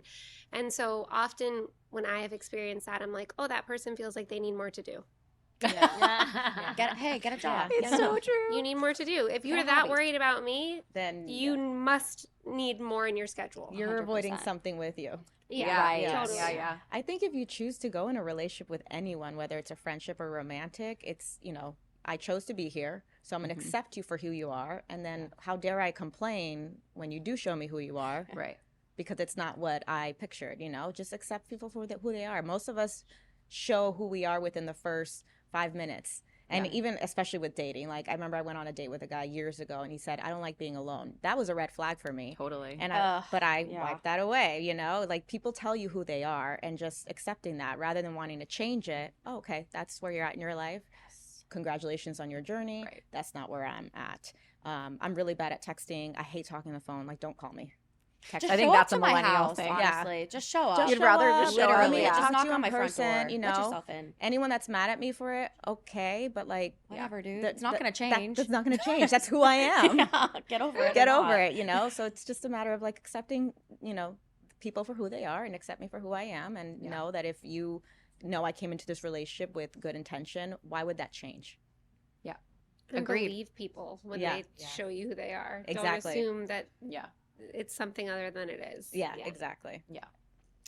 Love all of that. So we actually have some incredible questions from fans and Yay. viewers, and I'm like really, really excited about them. Thank you for submitting them. I love them, so I'm excited for us to answer them.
So I asked people to submit questions, and I always get good questions, but I just feel like these are just really thoughtful. And I say that, and the first one is very funny, so you're gonna laugh at me, but I swear there's a good mix of questions in here. We'll start out with the first one. We'll keep it light for the first one. Oh gosh. Is foreplay important? Yes. I love how spicy this question was. I love it. I can go first. I think it's super important. And I think that specifically for women, generally, I'm going to speak on a general side here, like it is very important. It makes you feel connected to the person. It makes like it's what makes it present. It's like establishing a deeper connection, and it can be playful and silly, and it does not need to be taken seriously, but there's an element there that I don't think that shouldn't be pushed aside all the time. I say that, but also life is busy, and sometimes a quickie is great. But That's foreplay, what I was gonna say. yeah, foreplay is important. I think it's really great for intimacy and understanding your partner, whether that's somebody that you haven't seen for a long time or somebody that is your lifelong partner. I think it's equally important to understand each other on that level, and it only makes things better. That's No, I agree. answer. And I think foreplay is where you learn, I'm speaking for myself, like sexual compatibility, because like, Yeah. I don't know how raw I can get here. Go for it. Like it almost always feels good when someone is penetrating you, period. Right? Like I've never had it and be like, oh, this feels terrible. But I've had foreplay where you're like, oh, we just like don't have chemistry, or like Oh, this just like isn't working. And I feel like that's where for me more of like the like connection, and like I can also see if you're good at this. Right. Versus sex, I feel like it's kind of hard to be bad at sex. It's The not- penetration. I think it's hard. Which means you've had great sex. So I've congratulations. had I love great that for sex, you. honestly. And as a Scorpio, that's important to me. But I mean, like, I don't know. I've never had like penetrative sex where I'm like, this is terrible. But I've kissed a guy and it's been terrible, right? And I would throw that. I out. love different, that for different you. parts. Yeah. Yeah. Oh, this- Very yeah. I love that for Different you. categories. And Unless I think I've that's just the thing blocked too. it out. You know. Or maybe That's they a good. didn't get That's a it. good is thing. also Don't possible. don't Yeah. feel bad about it. Yeah, That's yeah, a yeah. great No, I thing. don't. I've had great sex in my life. That's good. Hmm Yeah. Yeah. And I hope to have lots more. I'm sure you will. I'm going with essential. I'm Yeah. not going with important. I'm going with essential. Yeah. But also, I want your address book. No, Yeah. I'm kidding, because I'm obviously happily married. But Jim is that's the hilarious. best. no, Jim is literally He the really best. is the best. But I would have wanted your address book 20 years ago. Yeah. Because I think, I don't know if that's just a thing, but 20 years ago, I think I had a lot of penetrative sex that wasn't any good. I am I wrong? How is that an No, experience? you are. Not It's in an my anomaly. opinion, you're Right. wrong. Huh. Yeah. Yeah, It you is- are a yeah. lucky Wow, I girl. feel blessed. Well done. Yeah. Yeah, I think my only comment is I think generally there's a correlation between selfish in the bedroom and selfish in real life. Mm-hmm. I love that. And that's so true. Yeah. I had a boyfriend who wouldn't go down on me because he just wasn't into that. Oh. Mm-hmm. Which You're like, and great, he was I'm not into- incredibly yeah. selfish. Yeah, the yeah, most yeah, selfish yeah, person yeah. I've ever met. Yeah. What's actually interesting about that is the flip side, because I often feel like women feel like they put themselves second during sex. Yeah. Totally. For sure. And Yeah. that's, Yeah. not right. No, women should always be first in the bedroom and in life. Well, yeah.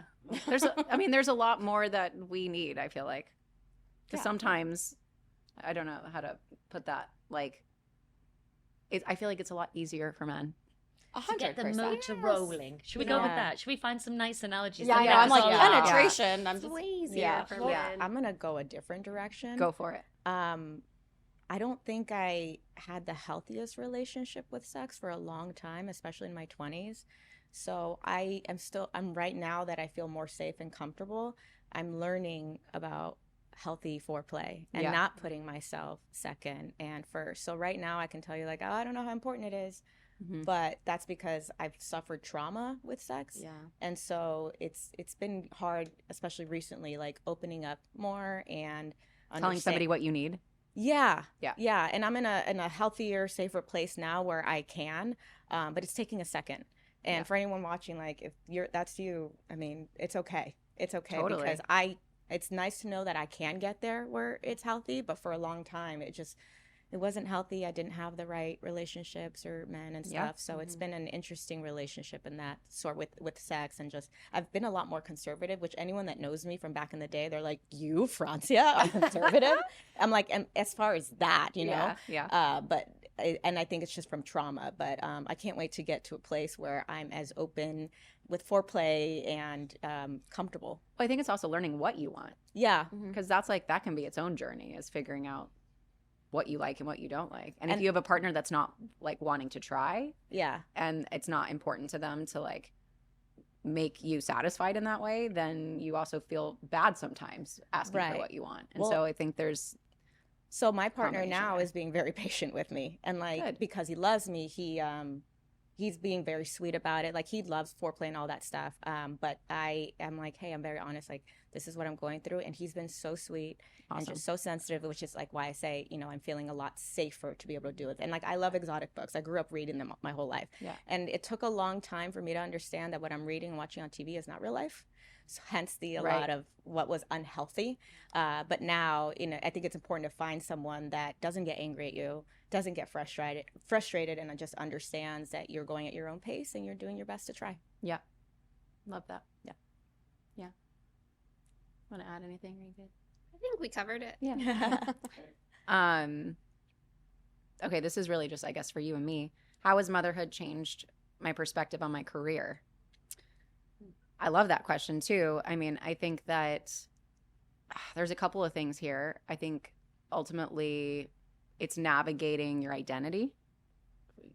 We talked about this too, is understanding that I love being a mom. I love my son. It was something that I always wanted. It was definitely something that I always pictured myself becoming, no matter what, and some way, somehow. And then it's like it happens, and then there's a certain expectation of who you're supposed to be as a mom and what you're supposed to prioritize. And of course, he's my top priority, but I'm more than just a mom. I'm a lot more than that. And getting comfortable with that and figuring out what is worth your time, because if I'm away from him, it needs to be for the right reasons. And I don't think I've had a problem navigating that at all. I felt very confident in that, but it is interesting to see outside responses and perspectives on what you should be as a mom now that you're a mom. And so fuck that. And I love being a mom, and I love the situation that I'm in. I love building what I love to do. I love being with my son. My husband's amazing. He's the best dad, and like choosing the right partner for that is so important. And I just feel very lucky. Yeah, I think because so I've written 25 novels in 25 years, and my Wow. son is, thank you, but also my son is 25 years old. So I had other jobs and careers before I became a novelist, and they were full on. They were 12 to 14-hour days, you know, and I remember thinking, how would this be sustainable if I ever wanted a child? And when I got the book contract, I immediately thought, great, now I can get pregnant. So there was that for me, that they were both going to come along at the same time. So you get the book contract, and it takes about a year before the book's published. Babies take about 9 months, so it all worked out nicely. Except that meant I found myself, you know, on book tours, squirting breast milk down toilets in the back of, you know, some kind of you know, bookshop or something. Or I was once on TV and I had a really, what I thought was a great interview. It was pre-record. And then she sort of stopped it, and the host stopped it, and she said, oh, maybe you want to change clothes. And I was like, no, I haven't got any clothes. These are my clothes. And I looked down, had a big wet boob. No. And I was like, oh, I see. No, I do want to change clothes. So there were a lot of things to navigate on a physical level. Yeah. And that was even if I was taking him with me. But, you know, I'd just hear him cry in the background, and then the boob would go. But then there were the Bodies are times crazy. where, it's insane. Yeah. But then there were the times when he stayed at home, again, having an amazing partner, and Jim is just the best dad. And, you know, he was able to do that. But I think I've had a very flexible job that has allowed me to have this amazing career, sometimes with the child tucked under my arm, sometimes just me at home and putting down the pen because it's school sports day, or, you know, and being able to balance it.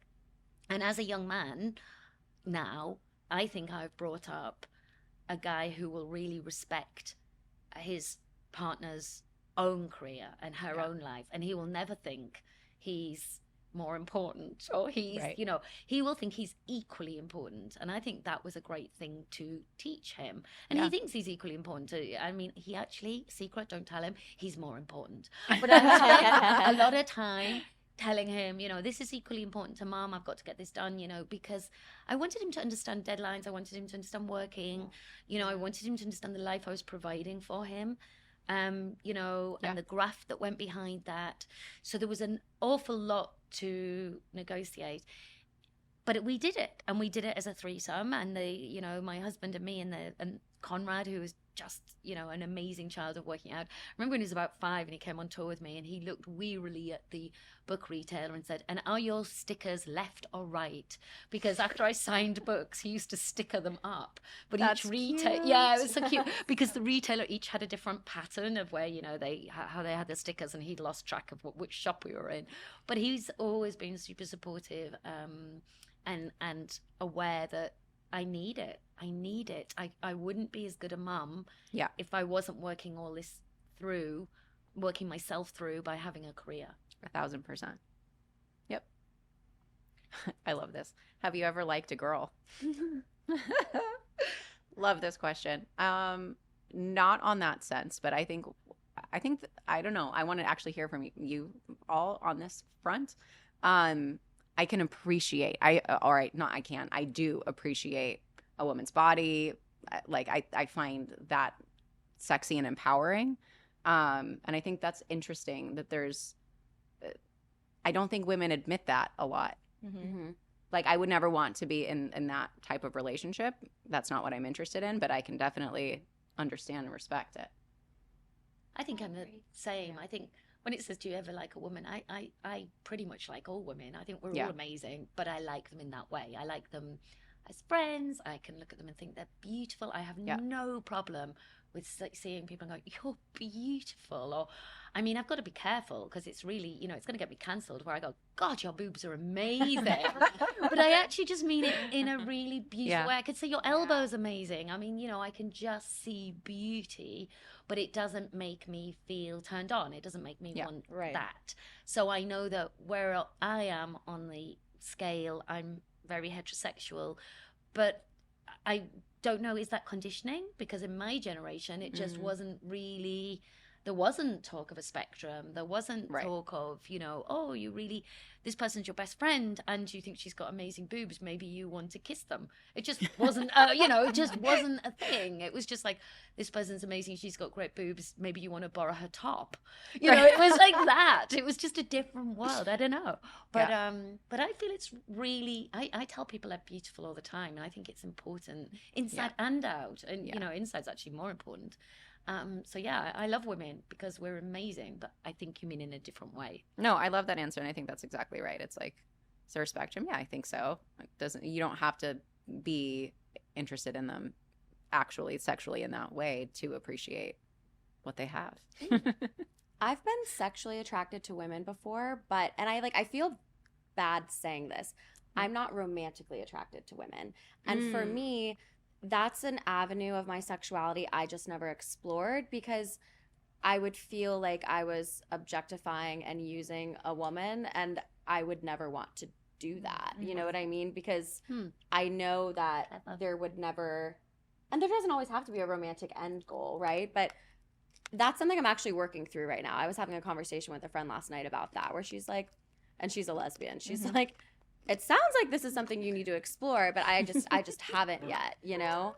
But it's not to say I consider myself straight, but who knows? Maybe I would meet a woman that I romantically liked. I try not to like put labels on everything, but I think that's it. It's that's like something I'm working through. if you, sometimes it's the person Yeah. rather than putting yourself in a box. Yeah, totally. Yeah. And I have friends like that, and I so respect that because I feel like there's almost an emotional maturity there where they're giving themselves like the opportunity to like and appreciate and maybe be sexually attracted to somebody regardless of Right. who they are, what they are, you know. Because I just love and respect women so much, I would never want them to feel disrespected. And I love that. Yeah. I love that answer. I love all these questions. I don't know if we have time for them all, so I'm trying to look at these. Those are questions from the fans. These are questions from Yeah. viewers, yeah. This is one for us, but everybody can answer. What needs to change in the industry to protect young girls? Everything. Yeah, Molly said it.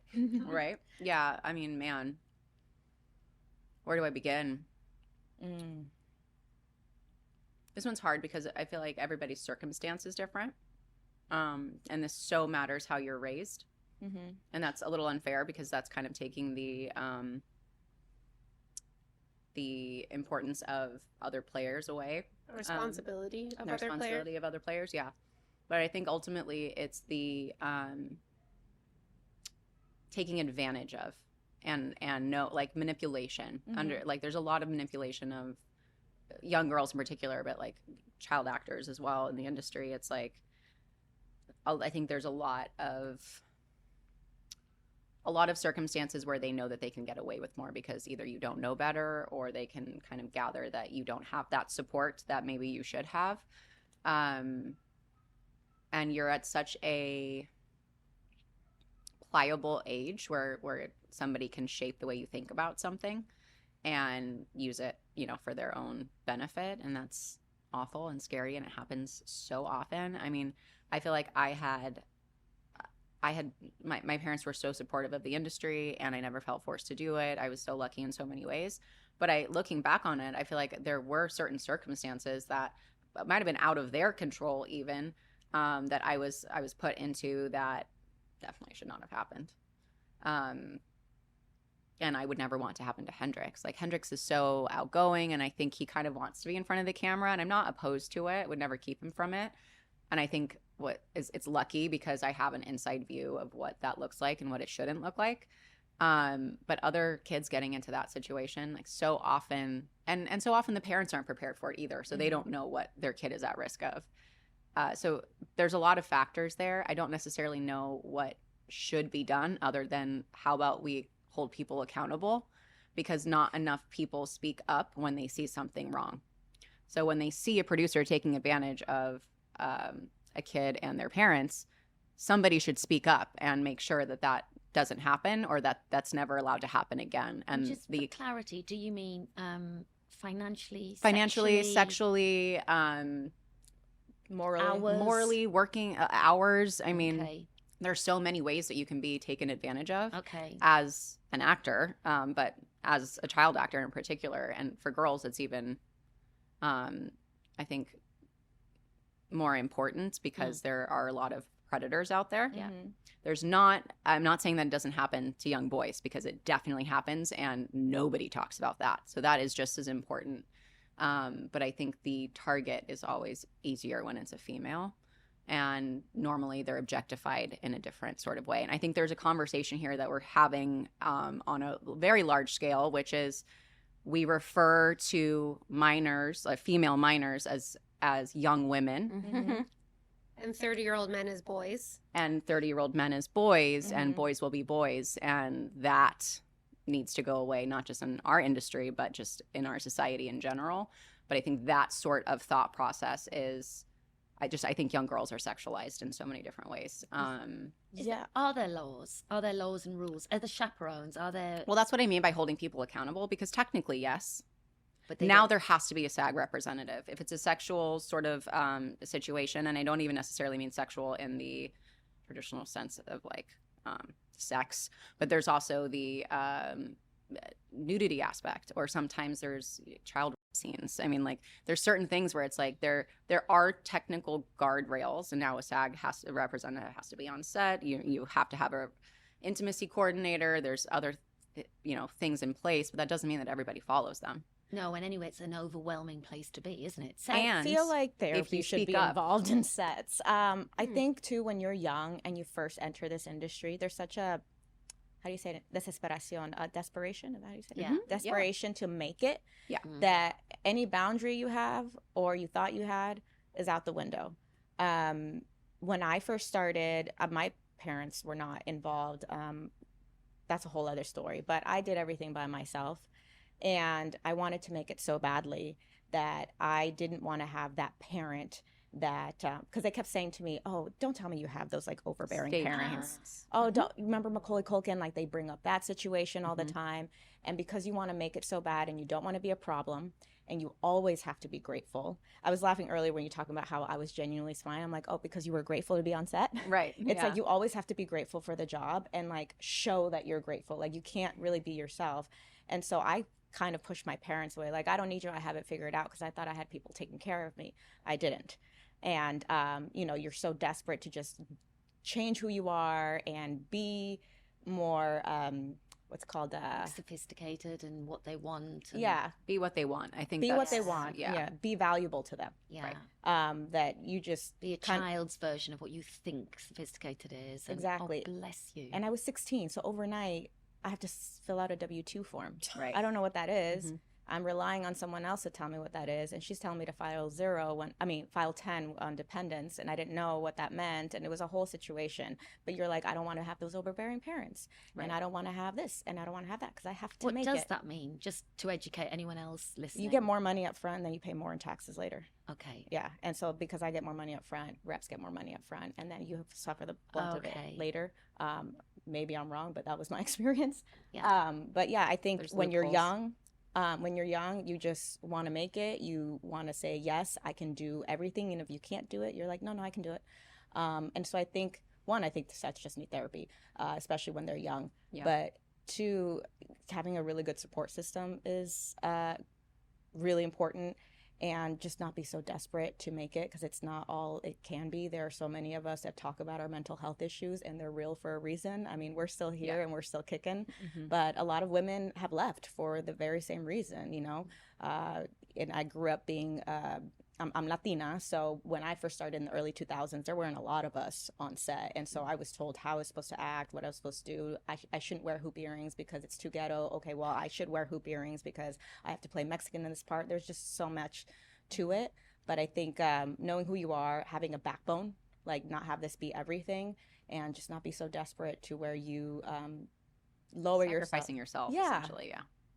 Yeah, but I mean, how do you expect a kid to know that? You don't, which is why these podcasts and panels are super important. I mean, this was before social media. I started in 2005. Yeah, 2005, 2004. It was a different industry. So if you had to say to a 16-year-old girl that's on set now, who's panicked, something's wrong, who does she go to? Does it? She Depends just on go the to someone. Depends on the situation, It really depends. And sometimes you're wondering, am I being too much? Did I do too much? I remember when I was on one of my shows, we had to do a commercial, and so it was a whole different production that was filming us, and the DP gave me elevator eyes, and I was very uncomfortable. So I had met, Like I'm looking at you, look you up and down. So I had met him like 10 years prior at a music video shoot, and then we were like, oh, hey, good to see you, whatever. And I had grown up. So he was looking at me, elevator eyes, and even my co-star, I thought, I was like, oh, it's fine, it's just being a guy. But my co-star held my leg under me and she goes, are you okay? And that gave me permission to understand that what I was feeling wasn't wrong. So I finally said something. But even when you say something sometimes, Then you're the squeaky wheel or the you're a or problem, she's trouble. Well, you know, you have to go to this person, you have to go through so many people. And then you think, well, it's just elevator eyes. It's not like he really did anything. But still, if my friend who's next to me is saying, hey, this isn't appropriate, then someone hear me. And I don't even know if anything was done from that situation. But there are so many situations where things will happen and you don't know who to talk to, and then, you know, no one wants it to be their problem. Right. No, you go for it. You've been trying to. No, I was just gonna say, I think like some of the best advice. My first job in LA was in the entertainment industry. I'm not an actor, obviously, but I worked in entertainment and I worked on the rep side. And one of the best pieces of advice that was ever given to me was, you make sure every day when you go to work, everyone is really clear that you're there because you want to be there, not because you have to be there. And that will change how everybody experiences you every single day.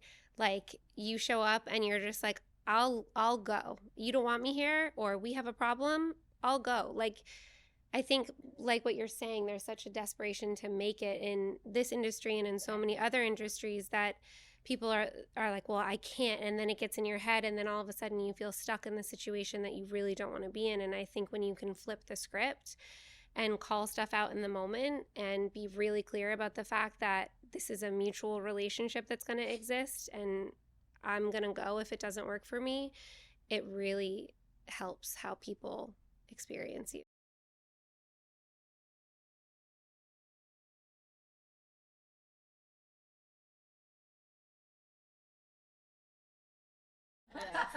By the way, I would be like, can I help you? Did you drop something? I have no problem with that. Like, anyone hearing me right now would be like, you didn't say anything, but I was on set and I don't want to be the problem. Child. Yeah. But he's the problem. Right.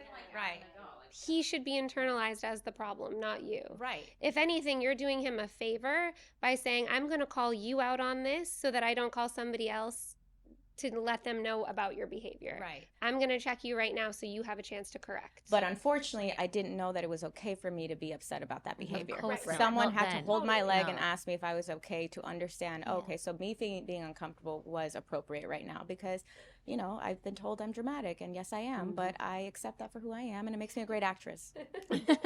So. Great industry. Yeah, exactly. Yeah. Okay.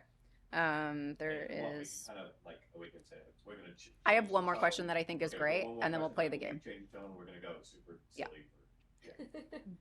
Well, Getting a not little necessarily. It's not necessarily And you silly, can but also it's good. edit so it's less. No, totally. Yeah. Yeah. I love what we're saying. But yeah. Yeah. Okay. Okay. I love this question. How can women romanticize their lives without a relationship? I love That's this. books. Great Okay. question. I have an exercise that I do because I am very confident, and I tell everyone you need to go on I call it a woman in a rom-com walk, which is I put on a kind of cute outfit. You know, maybe you have to wear shoes that make a noise. So like maybe a kitten heel or like a loafer or something. I know this is very specific. I love I'm it. telling you, it like changed my life. And I'll put on songs, and sometimes it's love songs, and I pretend like everyone around me is thinking it about me.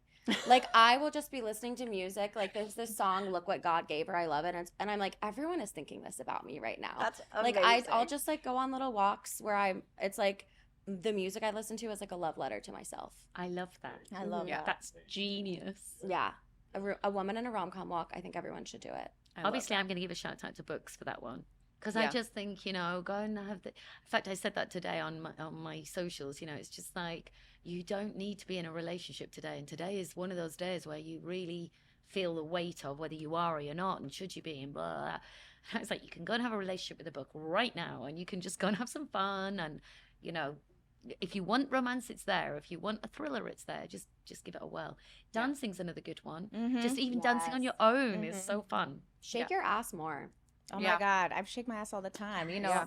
I started pole dancing in 2015, 2016, And and you're like, so good at thank it. you, That's thank dope. you. That's And so it's, cool. oh my God, it makes you feel so sexy, and it's for me. I'm Yeah. not performing for anyone else. And someone that grew up performing for everyone else, it was nice to find something that was just for me. And it took a long time to get to a place where I didn't feel like I needed a relationship, considering I grew up thinking that's what I needed. The checklist. Yes, exactly. But you know, I'm 37 now, so like throughout my 30s being single, I'm like, Jesus Christ, I'm running out of time, blah blah blah. And then when I started realizing, wait, I'm accomplished, I got money, I pay my own bills, I can take myself on my own trips. I went on a Euro trip with my girlfriends for the first time in 2023, and I was like, I didn't need to wait for a man to do this. Why did I wait so long? And I mean, you know, regardless of your situation, shaking your ass helps. Taking yourself on dates to the beach helps. And when I shake my ass, I'm naked, dancing to Shania Twain. I feel like a woman. Hell I yes. love Stoned that most so of the much. time, but still Perfect. great. That's amazing. Yeah, I mean, I think ultimately it's like finding ways to fall in love with yourself. Yeah. 'Cause I'm really lucky in my relationship that I feel like we mutually are together because we want to be, and we want what's best for each other. We want to make sure that we as people, we are whole. And that is such an amazing priority to have. But as far as myself goes, it's really just like building a life that I love, and that, you know, and that I want my people to be my people in that. You could also get your world. nails painted. Yeah, it's Well, simple, just- right? It's like you know, getting it's your nails little painted, things, isn't or it? like Yeah. finding out what makes you feel sexy, not for anybody else, but For you. and that can look different for everybody. But like actually prioritizing that and doing your best to find what makes you feel that way, with no other outside validation or person to, you know, give you your value. I say nails painted because my 82-year-old mum, I discovered she had never had a pedicure not long ago. What? Right? So I took her for a pedicure, and she is 82, and she picked this really like shocking pink, you know, fabulous Yes. pink. Yes. She is endlessly taking her socks and shoes off. Even in church, she's like to the Look at my vicar, feet. "Hey, have you seen these? sweet. My feet." That's I just hilarious. love it. She's like, "These are amazing. I'm fabulous." 82, discovered that. That's quite late. Let's find it I love earlier. that. Yeah, let's make sure we find it earlier. Yeah.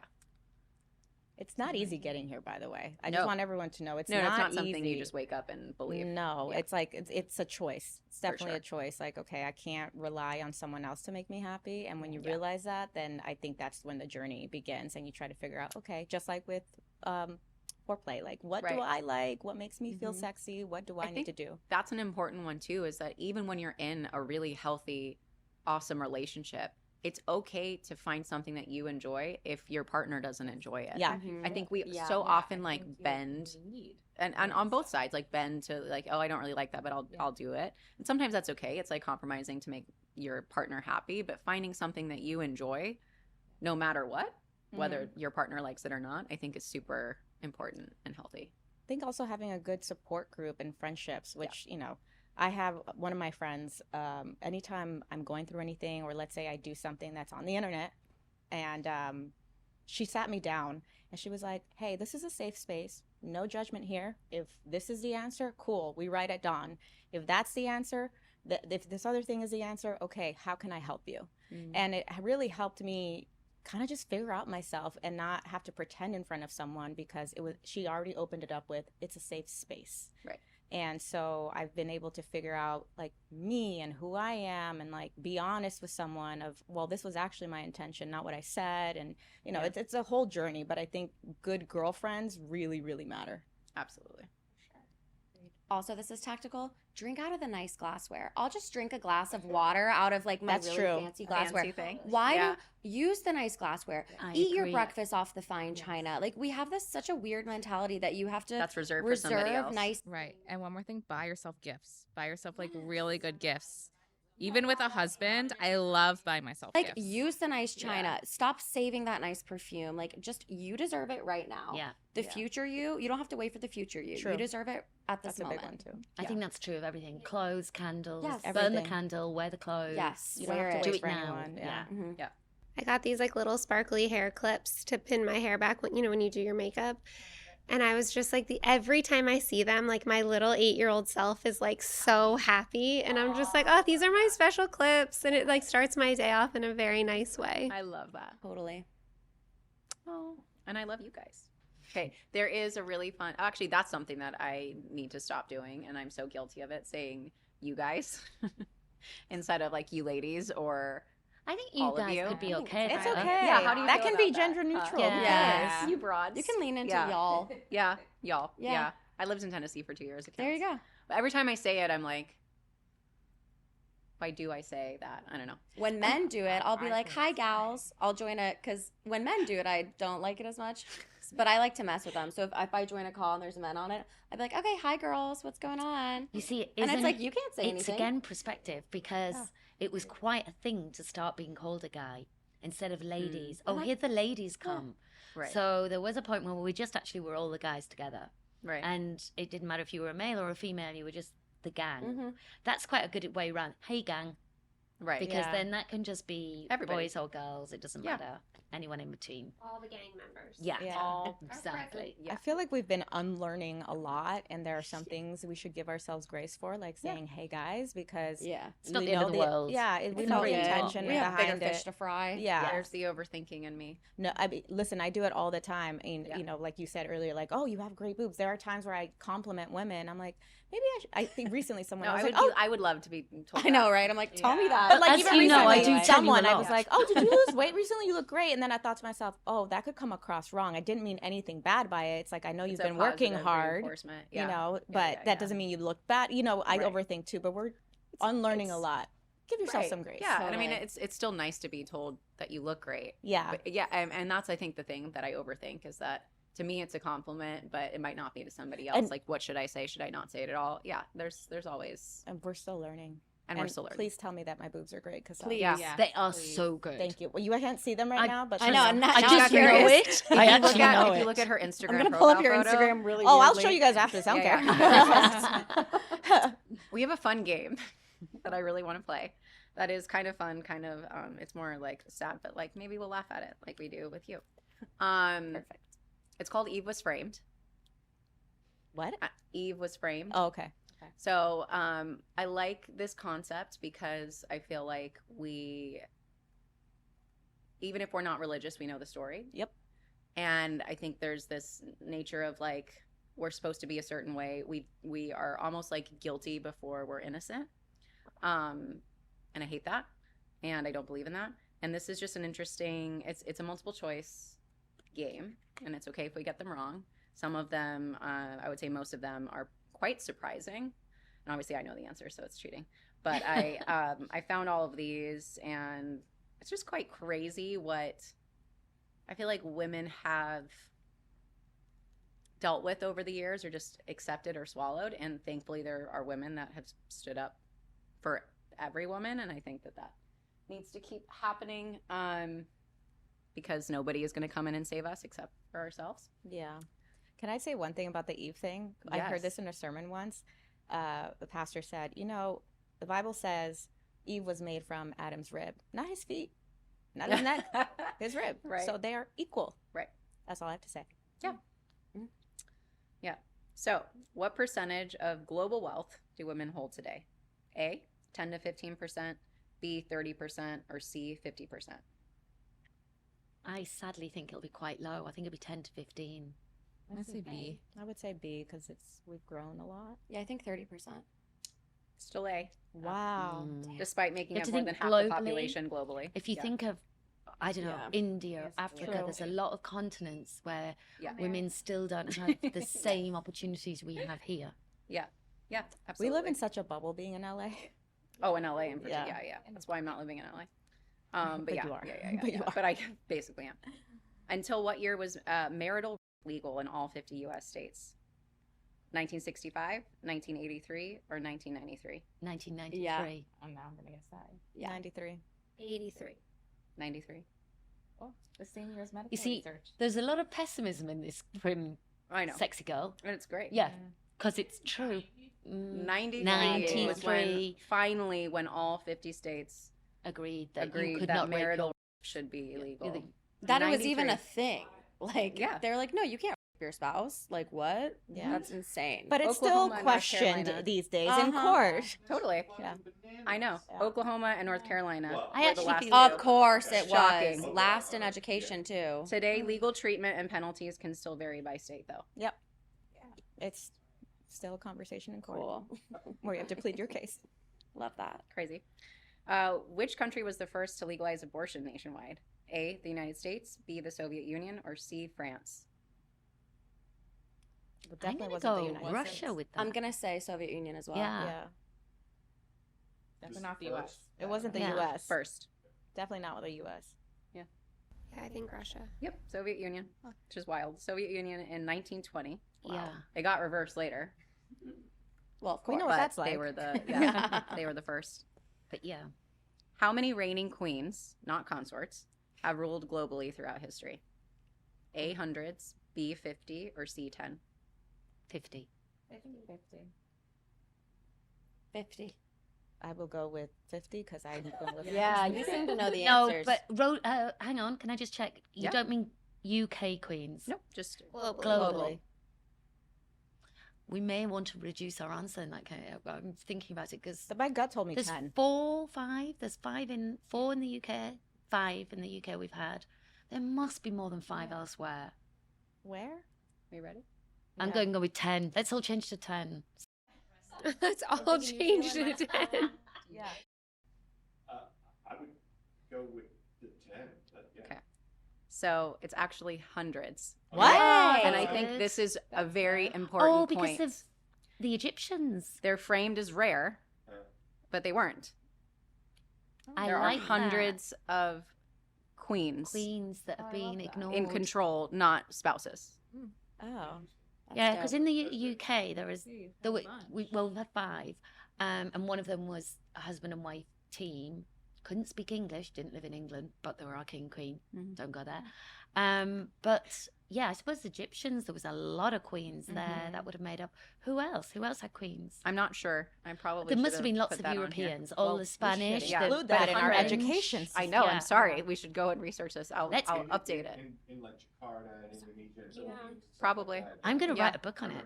Isn't that amazing? You I should. should write a book on it. You should. You should. It's just even like a 100-page book where you just do these are the 100 queens. Right. Yeah. So I think that is even just that the frame of mind as women are not good rulers or or can't haven't had the govern opportunity. or I'm- right. So it's like we're taught that we're taught to think that like that's not a female.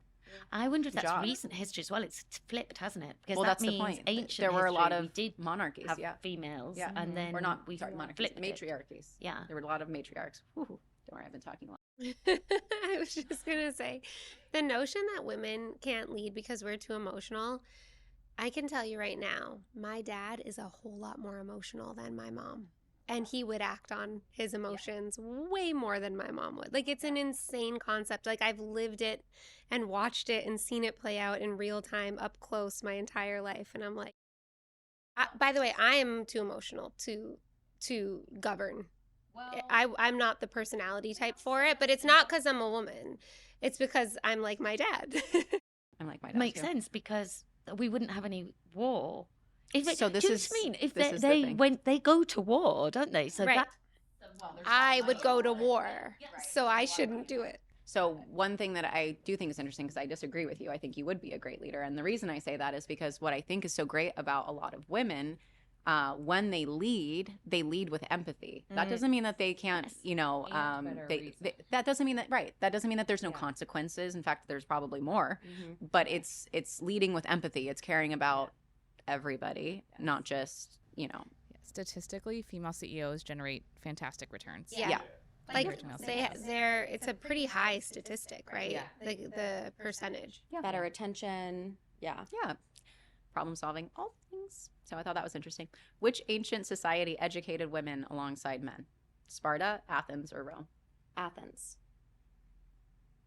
No clue. is this going to be one of those trick ones where they all three did? No. Okay, in that case, Athens. Sparta? Yeah. Sparta. Mm. Spartan women were educated, athletic, and property owners. Oh, that makes sense. Yeah, so they were trained alongside men. Is that where Wonder Woman came out of, right? In the folklore of it all? Maybe. I think so. Oh, Yeah. Yeah. I was thinking Athena, Yeah. like Right. his Yeah. education. Right. They have Greek gods and Wonder Woman lore. It's all part of it. Yeah. Yeah. When were women in the U.S. widely allowed to wear pants without social or legal penalty? 1850, 1920, or 1960s, 70s? I think Last 60s, one. 70s. Yeah. You said 20? I think 20. I think 60s, 70s. It was 60s, 70s, I think. No, surely it's the 1920s. 60s and 70s. You Pants are existed kidding earlier, me. obviously, but women could be fired, denied service, or arrested for wearing them well into the 20th century. You so, are kidding me. yeah. I remember my Not the grandma same in the talking about UK. that. Isn't that 'cause crazy? She worked at an office, yeah. That's not the same in the UK. That said, I don't know why I'm surprised. I worked for Accenture and did get asked. So when I was 25, I interviewed and I got asked why I was wearing a pantsuit at the interview and was I making a statement. So actually, I don't know why I'm surprised, but I am also sort of surprised. An illegal That's so question to annoying. ask. It is now, That's but I bet highly it wasn't illegal. then. Yeah, that's Yeah. wild. Until what century were women formally barred from most universities in Europe? 17th, 18th, or 19th? Yeah, maybe not. Yeah. Yeah, I mean, they didn't have women going to Harvard Business School until not that many years ago. So you're right. 19th. Women were fully recognized across elite institutions only by 1948. Oxford and Cambridge were the last two, which I find Yeah, interesting. wasn't it a big thing that And RBD Cambridge was going to behind Harvard? Oxford. Or Well, a something? lot of women were able to attend universities, But, but they they didn't get the degree. degree. Yes. Exactly So that. they could Yes, do yeah. all of the work. Stop. Yeah. Do all of the work. but you Yeah. didn't get to Yes. wear the When I go to hat. my reunions, if you see the very old cohorts, there are no women in those Yeah. Couldn't See? get the degree. That's like how Oh, no, in, they So didn't let pay them for in. it, do all the work, but you can't. They actually Yeah. didn't let them in. You It's can't like- actually get the degree. in 4th grade. I got the most improved award in my hip hop class. It's giving that. It's like this degree means nothing. This award Right, means here's your nothing. paper for completing what you But did. we'll give you something. That's Right. crazy. What country was the first to grant women the right to vote? New The United Zealand. States, New Zealand, Finland. Oh, New Zealand. Yeah, I believe you. It was definitely in the Commonwealth, I feel like. So they gave women the right to vote in 1893 We literally compared to talked about that last 1920 in the I US. literally told somebody that fact last night. It's crazy. And I got the amazing. year right, so I'm quite proud of myself. Wow, we have different Nailed it. conversations. I'm like, so what kind of dog would you be? In what century were high heels first worn primarily by women? The 15th, the 17th, or the 19th? The 19th, because wasn't like George Washington wearing? Yeah, Didn't they I know have men those were wearing things? heels before. Yeah. Maybe this Shoot, I don't know. 17th? 19th. 19. So high heels were originally worn by men for Yeah. status and riding. Yeah. I think we should go back to that. Queen out. Why not? Yeah. Pump it up, guys. I know they want to. Totally. They don't have to hide it. Yeah. What percentage of global wealth do oh wait, no, we're done. Oh, we're done. Well, there's Oh, there's another more. one. When were women allowed to have a mortgage under their name without their spouse? Oh yeah. 72? I think it was late 60s, early 70s. That's Women well couldn't get- behind then. in Women the couldn't UK. get credit, like couldn't take out a credit card until the 70s. So I remember. I Well thought it was- behind, meaning yeah. the UK was first or No, we second? were behind on that one. Wow. Because my publisher, I questioned her on this, but my publisher, so she's like the MD of my publishing house, and she said to me that when she got, so she maybe is like late 50s, and she said when she took her first mortgage out, she needed either a father Mhm. or a husband to sign Yeah. it. So that must have been in the 80s, Right. the late 80s, so we were, but I questioned that. I was like, no, that can't be true. Right. No, But it's maybe true. it could. France, by the way, or yeah, France, they were, sorry, to go back to pants, it was illegal for women to wear pants until 2013. What? You could get arrested. And it was just because they forgot to change the law. Oh, okay. That's hilarious. That's kind of ironic because Gabrielle Chanel is who created pants for women. I was Oh, shocked by cool. that because I was like, I feel like they led that. Yeah. But they forgot to change the law. You could be arrested or you needed police permission. Yeah, she did. She created pants so that she could stop riding side saddle because she Yeah. liked to ride horses. Interesting. It's bullshit. That's a fun fact. Anti-sodomy laws that are still on the books Mhm. Yeah. by the state, which Yeah. is just like it feels prehistoric. Mhm. It's like what is Sounds like they're protesting too much, if you ask me. Exactly. Right. Wild. Yeah. Absolutely wild. Well, we can't go backwards, even though it feels like it right now, but we got to keep pushing forward and using our platform. Agreed. So you could go, you say, okay, we have one last question and you could do the Yeah. huge. Okay. So we have one last question because I could talk forever, but we should probably keep it around 2 hours. What does Eve was framed mean to you? That the blame for everything can be put on women, you know, which is you dress to ask for it, you're not sexy enough, you're too sexy, you're not clever enough, you're too clever, you're not angry enough, you're too angry, you're all of that. What does this it was Eve's fault mean to you? I think as women, we tend to put ourselves in this box of like the jobs we're supposed to have and the things we're allowed to do. And even like our role of like, well, men do this and men have this view of us of this. And I actually think I've really benefited my career of like, I've always been in male dominated industries. I've always had like male roles. And I think I've actually really learned we almost have to like forget.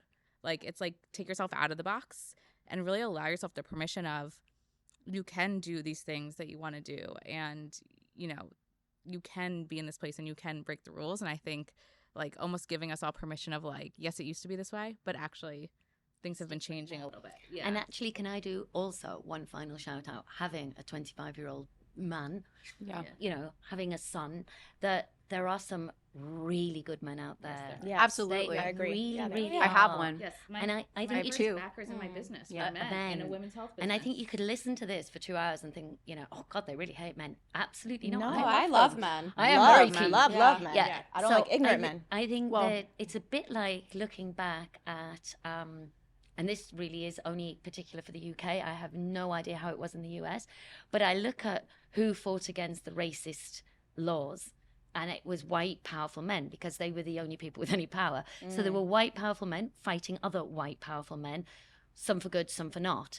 And I think the same thing has happened now. There is nuance. There are white, powerful men or white, not powerful men. Making or, room. Or men making room. And I think we should just acknowledge that rather than alienating them Totally. even Well, further by thinking we're not on their team. We are all the same team. Yeah. I think that's what's Humanity is important the about team. feminism. Not only is feminism not reserved for just For women, women. but it's also there's such a false lens on feminism. Feminism is not hating men. Not No. at all. That's not what it's built on. No, It's a just convenient equality. lens that has been it's a definition that has been manipulated, and that is not what it is. And we wouldn't need feminism if we were always able to vote. If we were always if we were always equal, and that's all that we're fighting for is equal rights. And when equality is feels like oppression, and I've said this before, there's something wrong, because I don't want to flip the table. I don't want control over men. No. They want control not over at us. all. I just want to feel equal, and I want right. to feel that I can go to church without my pastor telling me that I have to get married, and I have to be married in the church that my spouse or my significant other goes to, or else it's not going to work, and God is not going to bless me with more blessings. Right. Yeah. I mean, so much manipulation there. But yeah, I mean, ultimately, feminism That's is an for equal entire rights. podcast in that sentence. That's why I said it took a extraordinary. long time for me to realize I don't need a man to be happy, because I grew up Catholic, and then I was such Same. a church girl, Christian girl, and that's all I kept being told is you're never gonna be happy, and you're not gonna get the rest of your blessings until you get married and have a family. I'm dying to answer this question. Go for it. Go for To it. me, Eve was framed. It underscores, one, the lack of accountability and consequences that there are for men, and that if there is a way to, change the facts to have a woman take the fall for it, that will happen. Look at what's happening in our country right now. Some of the most heinous crimes committed against girls, not young women, girls. There are pictures, there are emails, there are texts, there is hard, physical proof. The only person who has been put in prison is a woman. Yep. And I mean, look throughout history. Look at Monica Lewinsky. Everyone blamed Monica Lewinsky, not the powerful man in power, the young congressional staffer. Everyone blamed Britney Spears. Justin Timberlake made an entire career off of blaming Britney Spears for things, right? it shows that Cry me a river. yeah, right.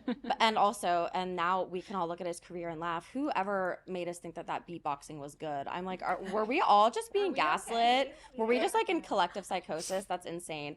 If you go back and look at it, it's insane.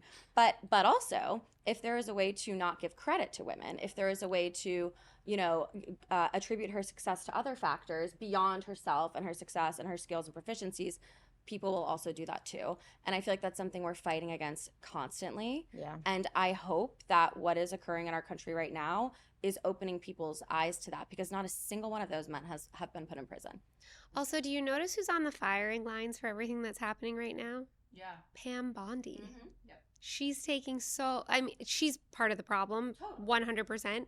But they are just lining up women so that they can say, look, they were the problem. They're going to take the fall. And she will. Kristi Noem. I mean, really, you're right.